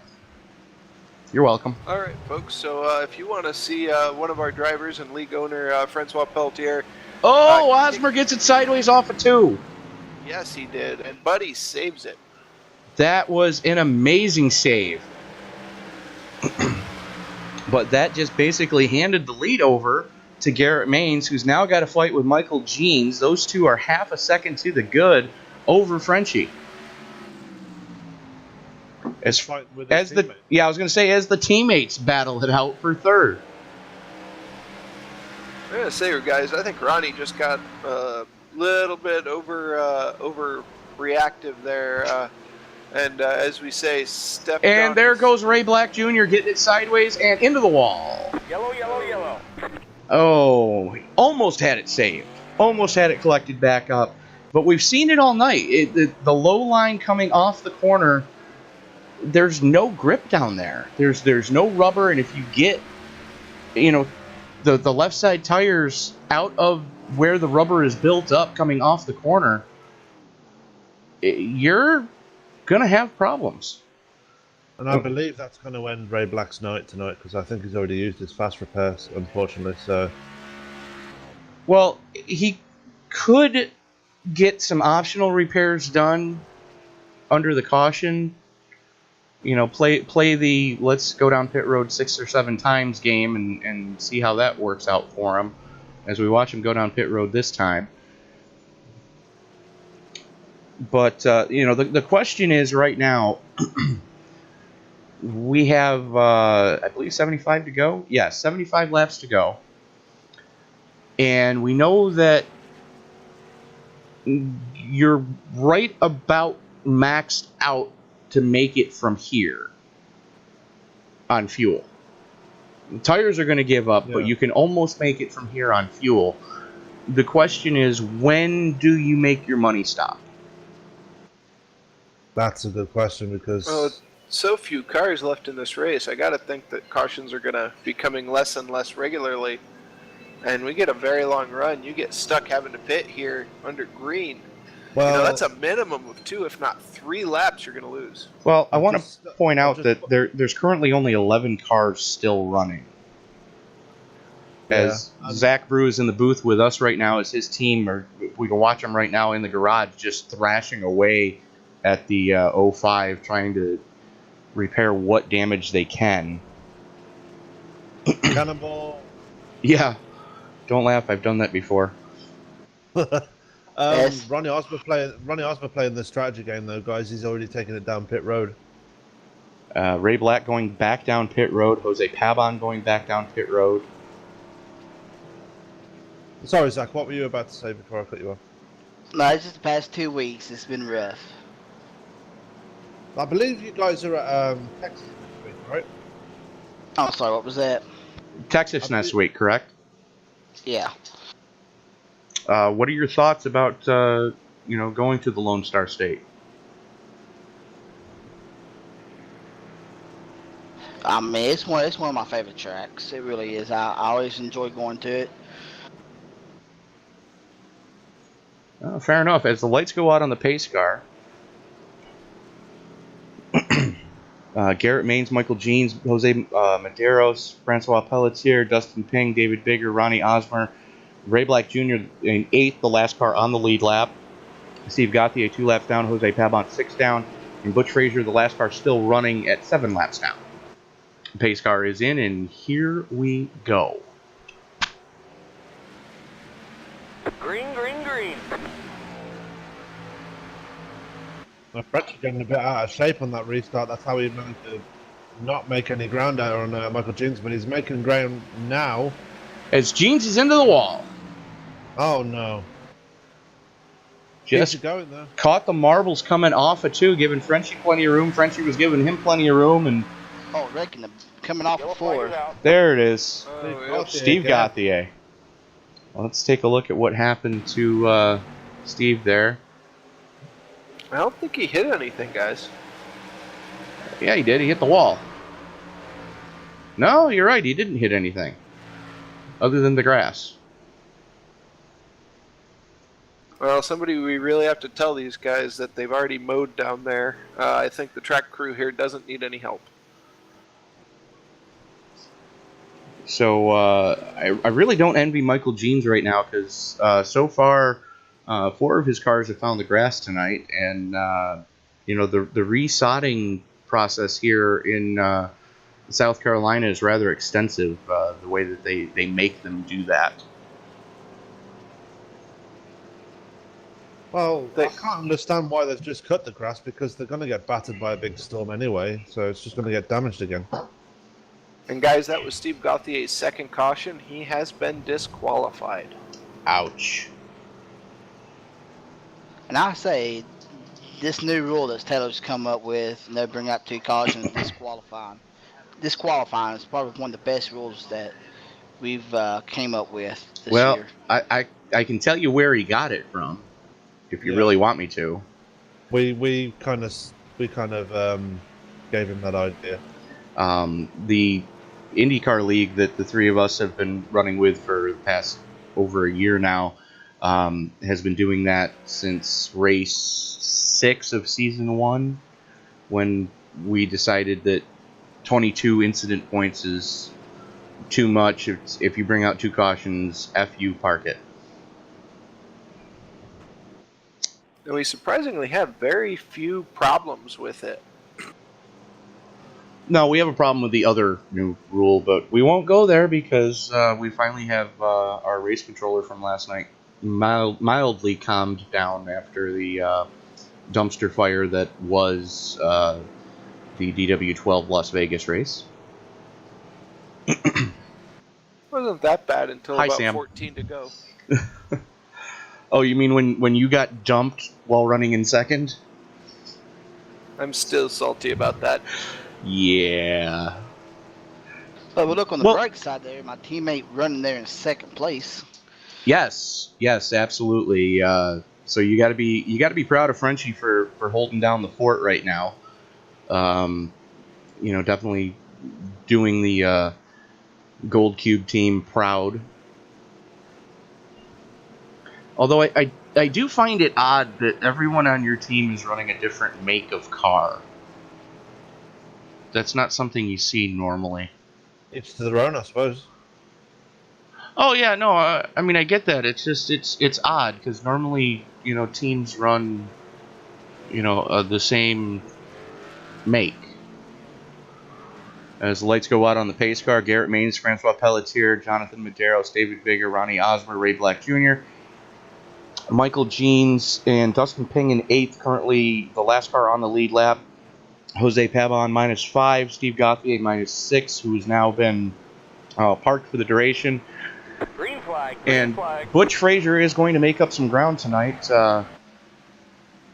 By default, as he now goes around Gauthier, who is parked. So Frazier up into the top 10 as we're watching Michael Jeans put some distance on Frenchie right now, as Frenchie's got to deal with the battle from Jonathan Medeiros driving the red and black Blackadder Motorsports car. Oh, and Ray Black, man, sorry. Bigger and Osmer were going at it, and Black just stuck his nose right there in the middle. And it looks like David Bigger may have chosen discretion being the better part of valor, backed out of it. Osmer holds down the number 4 spot as Black was into the number 5 slot.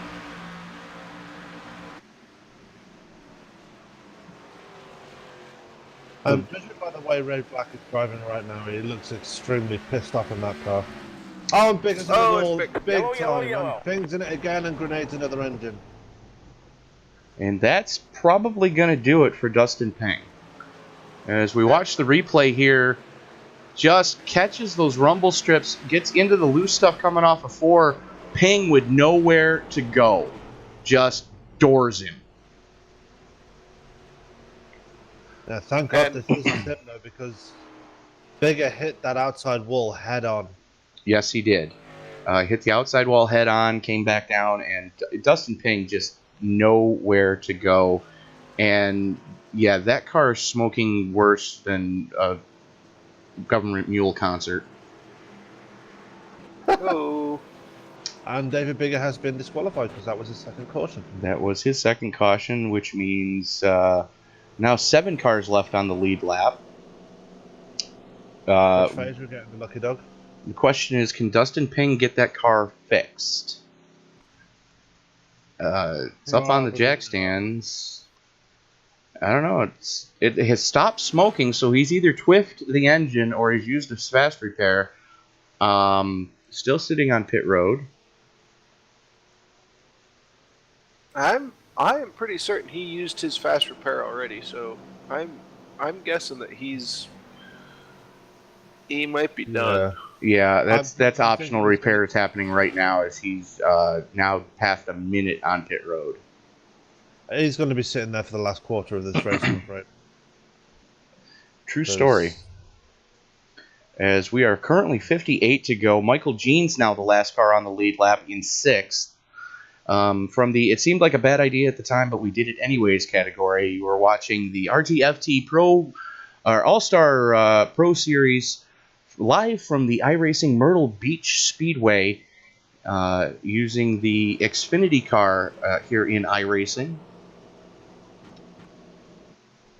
And it has been an interesting one, guys. I'm not sure there's any other word I can use for that. That's one way to put it. And Hurricane Jose Pabon taking it down pit road again. And Yeah. I'm reading some of the comments in the live chat, and the person who posted this one, who will remain nameless for now, is absolutely right. There has been very little patience shown by anyone tonight. Yeah, I mean, you know, it's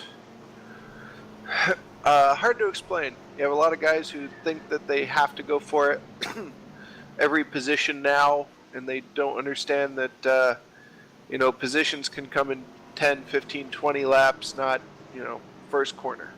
Well, perfect example, let me make sure that we're live so we can watch the replay. Perfect example was the 200 lapper that our other league did at the Milwaukee Mile. And I warned you guys when I handed you my setup that it's a long run setup, and for the first handful of laps, yeah, you guys got walked on, but Green. after that, you were starting to reel cars in left and right because they had burned their tires off and got sketchy loose, and you were just reeling them in, picking them off one at a time, and you know, if it wasn't for the bad luck, you guys probably would have had better finishes than you did. Yeah, that's as we watch Osmer get in the wall again. Oh no, let's And go Frenchie. Frenchie and Ray. How did that not bring out a caution? Let's go to the replay. I think the guy on the flag stand's just giving up now. Oh, that's what happened.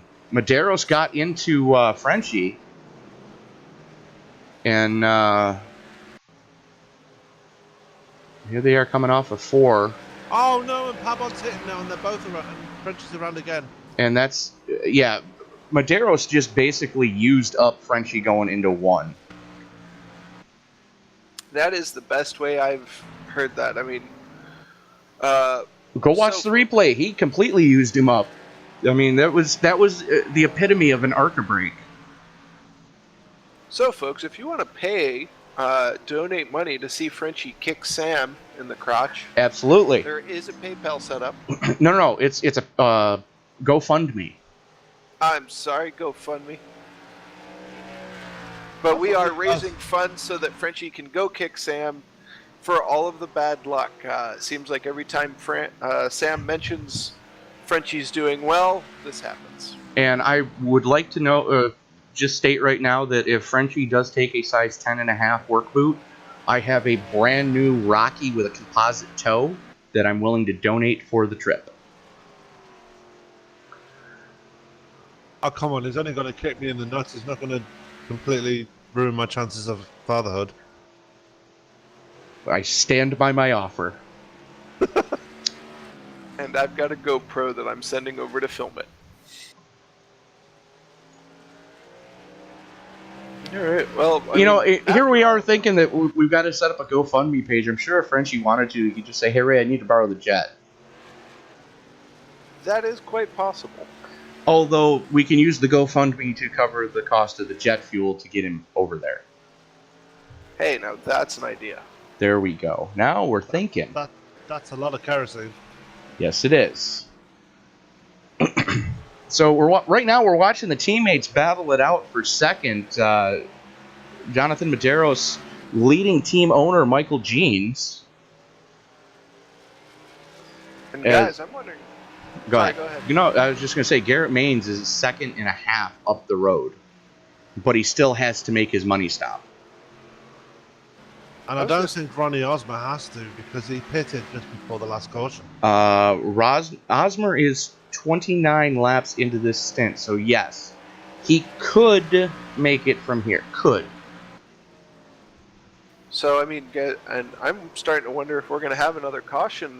This field has gotten very strung out all of a sudden. So, as the people who have a chance to make it from here, Jose Pabon, Butch Frazier, both laps down, but can make it to the end. Michael Jeans, with less than 25 laps on his stint, can make it from here on fuel. Ronnie Osmer, 31 laps into his stint, can make it from here. Ray Black Jr. has the possibility to make it from here as well. And Francois Pelletier is going to have to make a money stop. So And Garrett Maines as well. Maines is 66 laps in. Medeiros is going to be 50 laps in this time across the stripe. And Frenchie is 57 laps in currently. So the three of them are going to have to make a money stop. Oh, man, this could be interesting, guys. Go ahead. So I was going to say, especially as we're watching Osmer reel in second and third place. Yes, we are. So the battle is starting to really heat up here. Osmer knows he can make it. Jeans looks like he might be just hanging back a little bit, knowing that Medeiros is going to have to make a money stop. And Medeiros gets a little squirrely coming off of 2. It's Osmer on the high side, Medeiros on the low side. The last time these two ran like this, Osmer ate the wall, so let's see what happens here. Osmer with a good arc on the corner, gets the clear off of 2. Little bit squirrely, but gets it collected. Now sets its sights on Michael Jeans, currently sitting in second place. I'm going to say, if I'm not sure if Ronnie didn't just lean on those tires just a little too hard there. That's a good possibility. I'm thinking he needs to just back it off a lap or 2, let him get cooled down a tick, and then go after it. And that low line through the exit of the corner is definitely not helping the situation. Because we've seen that low line come back and just bite a ton of people tonight. Garrett Maines has got lap traffic to deal with right now. That might hold him up a bit. Might hold him up a bit, but it's not holding him up much at all, considering that he is almost 2 full seconds to the good as he puts Butch Frazier another lap down. All right, I'm back. What did I miss? Sam just came out of the closet Oh, about time. with a dead skull in his hand. So he's practicing for Hamlet. Correct. I went to Narnia and killed a bunch of people. It's one of those deals like, Sam doing Hamlet would be like Sylvester Stallone doing Hamlet. To be, or what? No, I went to Narnia and killed a load of people. And Jose Pabon, fighting tooth and nail to not go another lap down, almost collects the leader.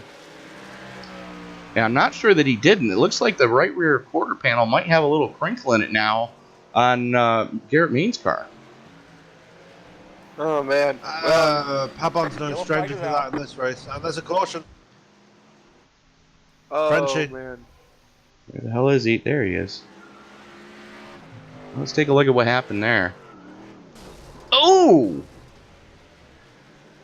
Just guessed wrong. So my kick in the crotch is almost guaranteed at this point. Pretty much. Yeah. Pretty much. And during the post-race interview, we are going to interview one of the league sponsors, Francois Pelletier, and find out what size shoe he wears to find out whether or not he gets a brand new pair of Rockies to accompany him on the trip to Ireland. Osmer remains in pit road, guys. This is the money stop for those. That is the money stop.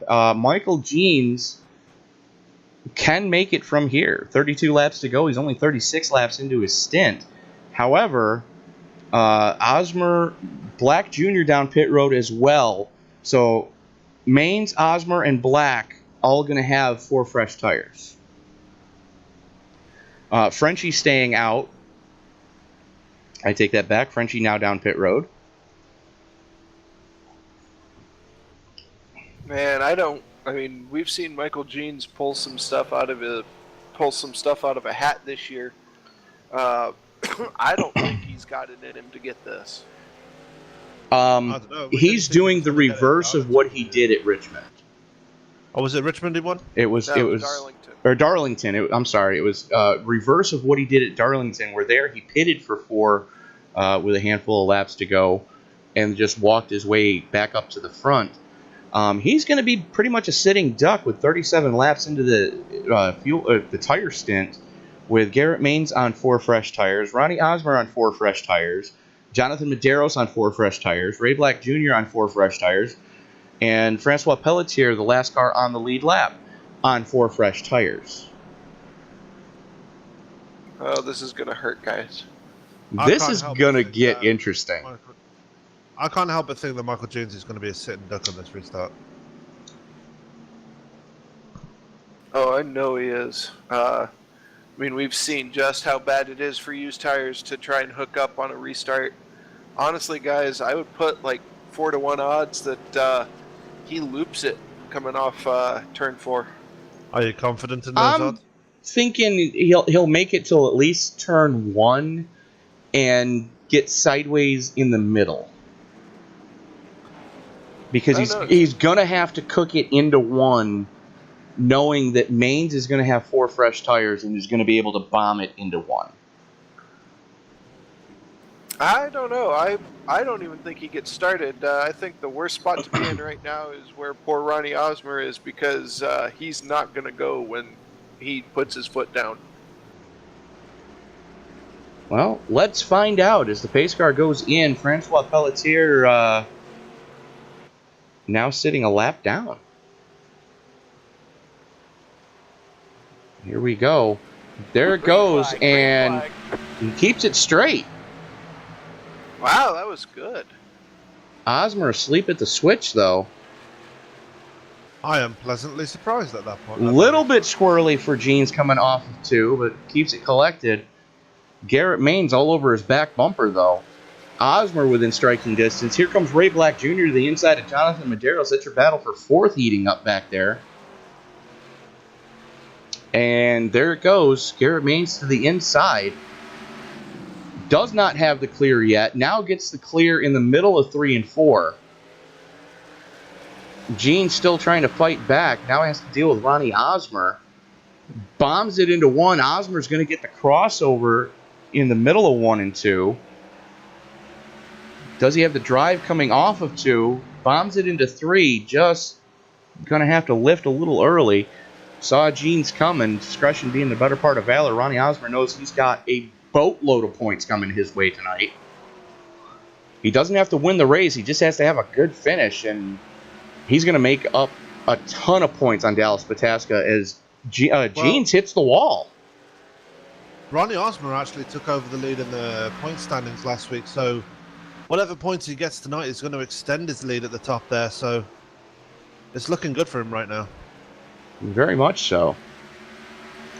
I tell you what, guys, Jeans is putting up a fight right now in those older tires. Yes, he is, but if you take a look going into the corner, those brake rotors are glowing. Plus, Ronnie's got some damage as well, so that's probably hampering him a bit as well. There it goes. Oh. Snap. See ya. Bye. Oh. Let's watch the replay of that one. It looked like he may have just slid high coming off of... No, it was just old tires bit him. And the walls around here aren't safer barriers either. No, they're not. They're concrete, and he hit that head on. That's a basilar skull fracture waiting to happen. Yeah. So...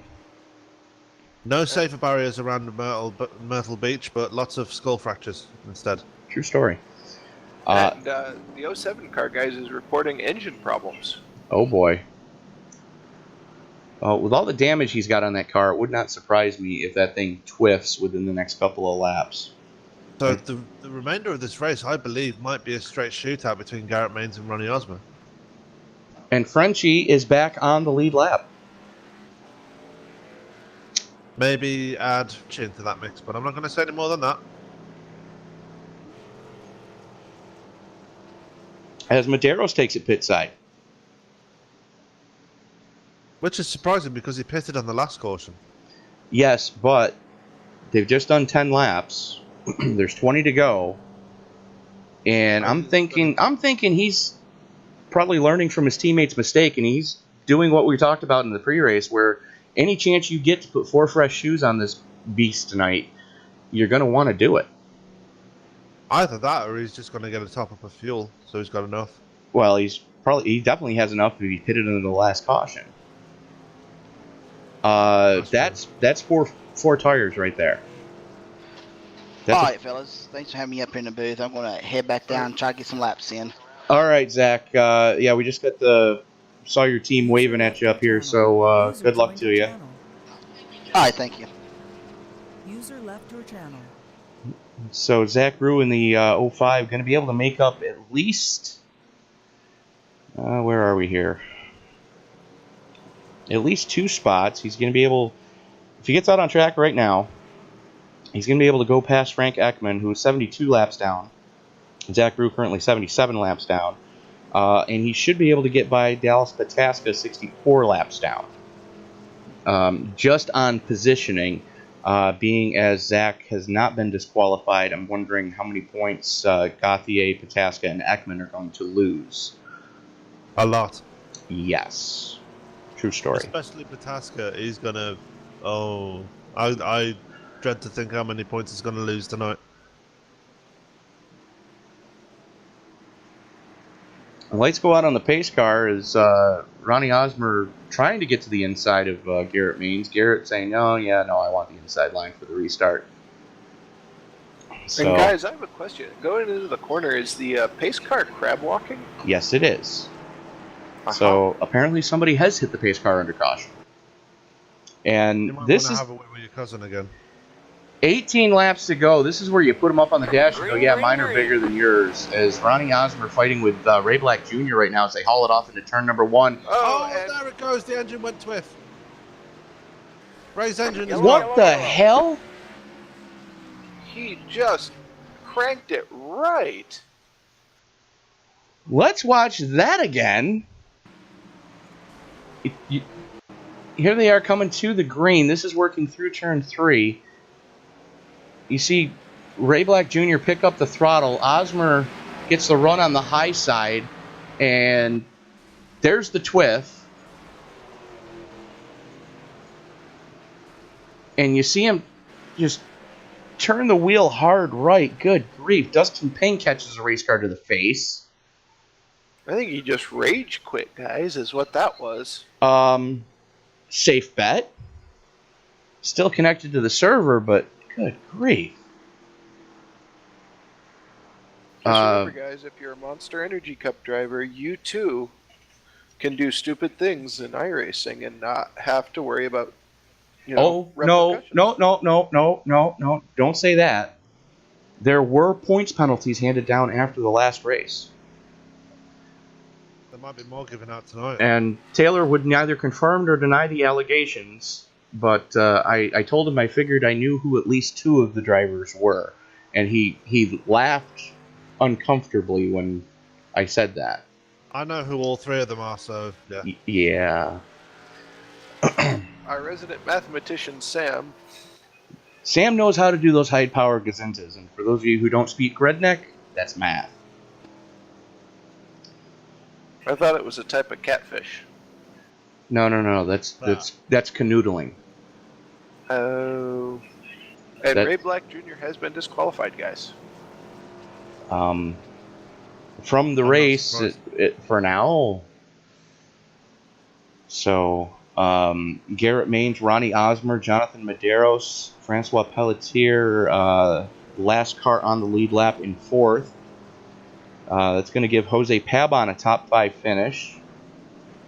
Butch Frazier currently sits in 7th. Michael Jeans 10 laps down, still trying to get some repairs done.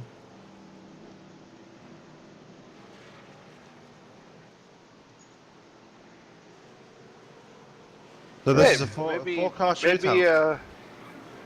Maybe Sam's not going to get kicked in the crotch after all. Well, to do that, Frenchie has to win the race.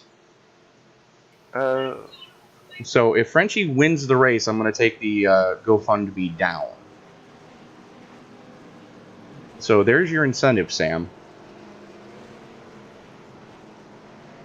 Yeah.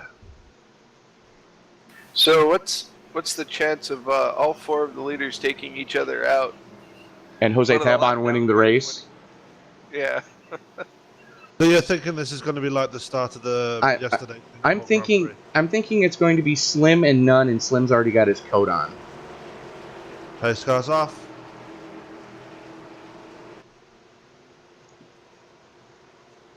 Osmer trying to anticipate. Here we go. Green flag, green flag. Wow, good jump. Osmer gets a good start, stays with him. Jonathan Madero's trying to work the second lane right now. Frenchy's got problems. Well, with as screwed up as that car is, yeah, that's kind of a safe bet.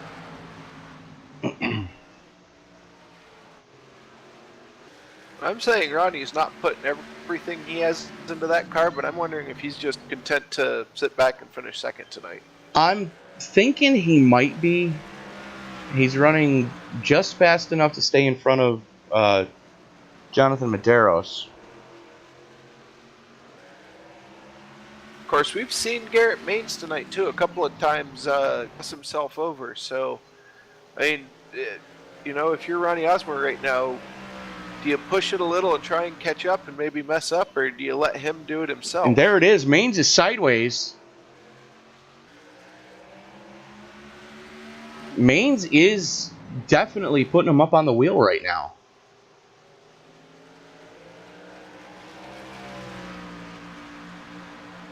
He's driving that car for everything he can get out of it, as we are 7 to go currently.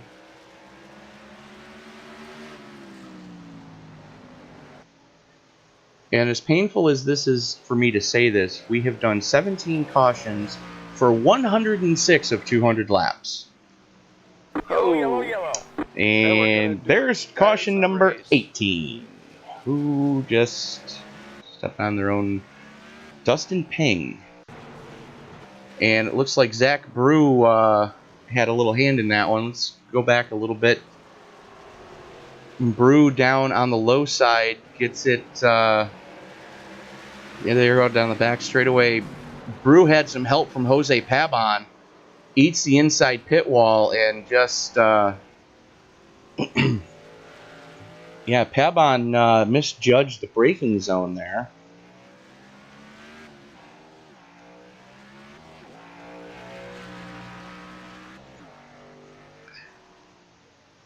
And guys, I think that does it. I think Garrett Maines is going to win his second under caution. We're under a half mile.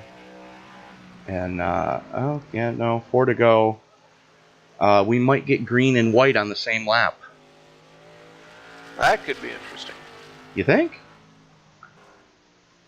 Because my money at that point is on, you know, chase is a race kind of deal going on.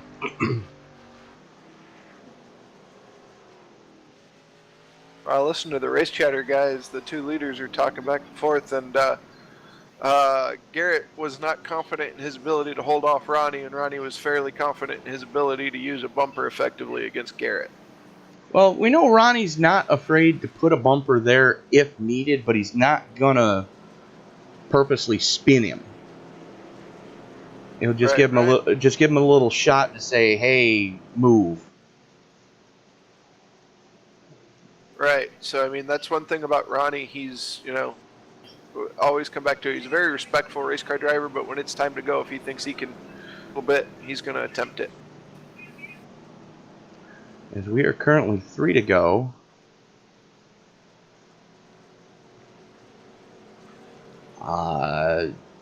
Make that 2 to go.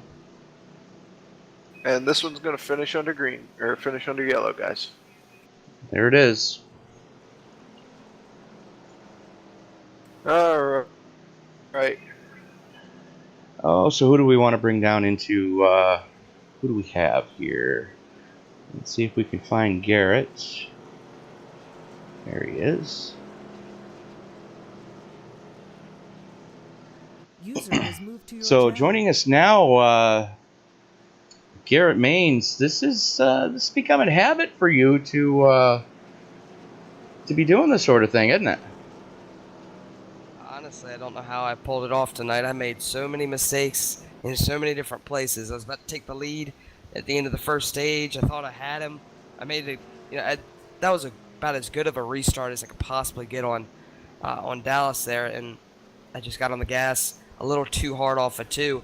Overcorrected, smacked the wall. Never didn't want to use my fast repair, so just kept having to fix it, and I didn't get it completely fixed. It was a mess throughout pretty much the entire stage 2, and it really started to pick up stage 3 for me. Competition started to end up behind me, so I had more control over the race, and man, I ended up winning it. Second week in a row, punching your ticket into the chase. You had some problems early, like you mentioned, but you rebounded well. As we get a little shot from Jonathan Medeiros there saying congratulations. So Texas is next week. What's your thoughts on going into the Lone Star? I wish it was in the truck series. Really good in the trucks there. I haven't done much Xfinity this season. Just I haven't got a feel for the tighter cars. I really liked it when they were loose like they are tonight. It made it a different kind of race. It made it who could drive it versus who could hit their line every lap. But I'm definitely looking forward to it. It's a pretty good track for me, so we'll see how it goes. All right, fair enough. We are going to bring the gentleman who was runner-up to you. We heard you guys talking in the in-race chatter just after that caution came out that you, Garrett, you weren't quite comfortable that you could hold off Ronnie. And Ronnie, you said that if you're going to get to him, you're going to rattle his cage a little bit. I felt like I was catching him. Just ran out of time. I felt confident. Short track racing. Well, for what it's worth, Ronnie, you took over the points lead last week over Dallas, and you just extended the ever-loving bejesus out of it this week. Well, it's just proven and shown that no matter what happens in the race, I'm determined to run it to the end, and I'm going to get every single point possible, no matter what state the car's in. Well, fair enough. We watched you brush the wall a couple of times, and you had some problems early. Garrett had some problems early, but you were both able to rebound. And KP mentioned at the beginning of this race that it was going to be a battle of attrition, and you guys definitely showed that you had had it in you to, be there at the end. Yeah, at the end it was all about throttle control, keeping the tires underneath you, and when you're in a tight battle, it's always hard to do. So it was all about patience. All right, fair enough. Congratulations, guys, on the 1-2 finish this week. As we watch Garrett put the car in victory lane here at Myrtle Beach Speedway and the iRacing version of the South Carolina track. So, Ronnie, we're going to ask you the same thing we asked Garrett. You guys got Texas next week. What are your thoughts of going into the Lone Star State? Well, Texas is my second closest to home track, so I'm always confident when I go there. And I'll run the wheels off this car, keep in front of Dallas. All right, fair enough. So I don't see Jonathan Medeiros in TeamSpeak. So we are going to bring in the 4th place finisher and Sam Cooper Bennett's brand new friend. Frenchie, just so you're aware, we have started a GoFundMe page in your name. I hope you don't mind, but it's to help pay for the jet fuel so you can borrow Ray Black Jr.'s jet to fly to Ireland and kick Sam Cooper Bennett in the crotch. Oh, wow. I get to do that? That's fantastic. Now, I'm going to offer another thing here. If you happen to wear a size 10.5 work boot, I have a brand new pair of composite-toed Rockies that I'm willing to let you take on the trip with you. I can squeeze into that. I'm an 11, but I'll squeeze into it. All right, fair enough. All right, so who's filming this? Why do I get a sudden feeling of dread right now that it actually is going to happen? No worries. It's been a rough night as it is. I'm exhausted.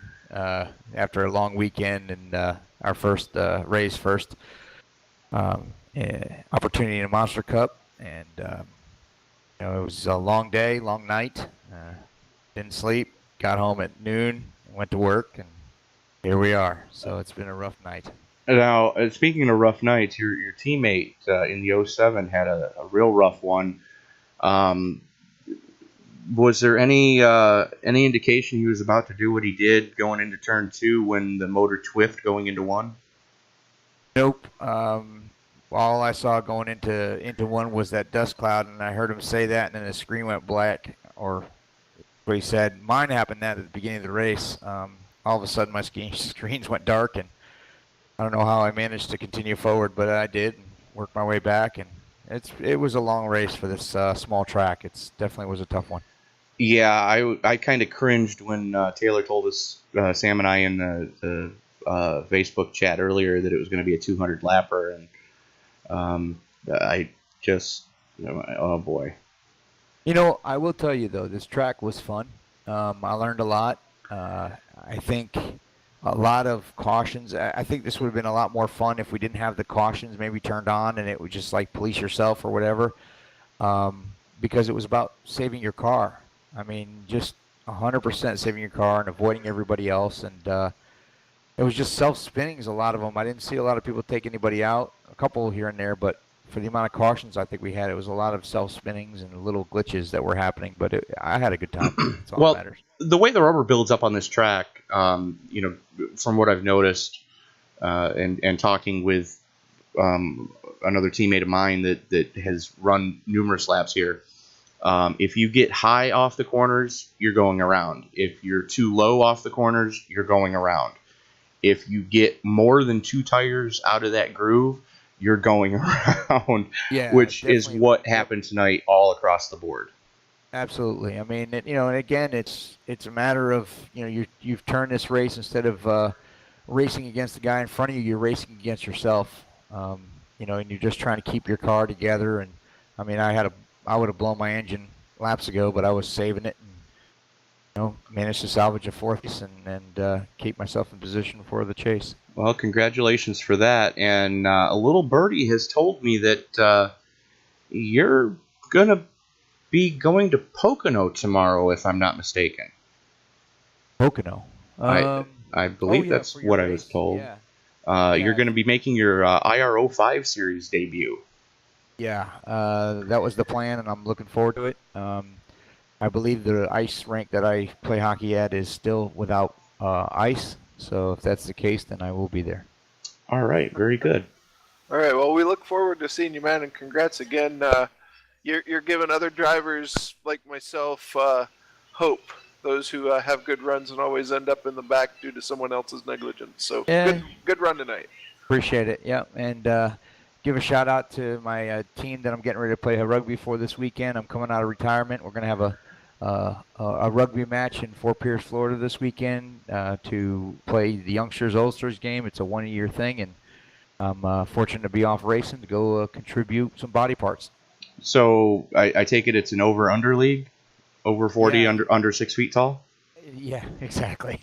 Yeah, no, it's I think it's over 35, you're in the Allstars, and anybody under 35, you're a youngster. Fair enough. It should be good. Looking forward to it. All right, so Ronnie, with Frenchie coming into the IndyCars tomorrow, you got any tips for the open wheel rookie? Don't lift. At Pocono? Are you on crack? Well, I haven't ran Pocono with y'all yet. Oh gosh. Yeah, So, you'll learn. You'll learn quickly. You'll learn quickly, Ronnie, that turn 3 you've got to at least feather the throttle. Yeah. So lap 1, turn 3 tomorrow. Ronnie Osmer's going into the parking lot, ladies and gentlemen. True story. Yeah, should be a fun race. All right, so that's going to do it for tonight here at the Myrtle Beach Motor Speedway. You have been watching a presentation of the RTFT All-Star Racing League brought to you by the Bolfa Broadcasting Company, the other BBC. For Mr. Sam Cooper-Bennett, for Mr. Kevin Paskowich, this is Tony Trapasso saying we will see you tomorrow night on our other channel, the Indy Racing League, the ISL, when they take the IRO 5s to Pocono International Speedway. We'll see you there. Broadcast getting ready to kick off at roughly 8:50 Eastern Time. Bye-bye.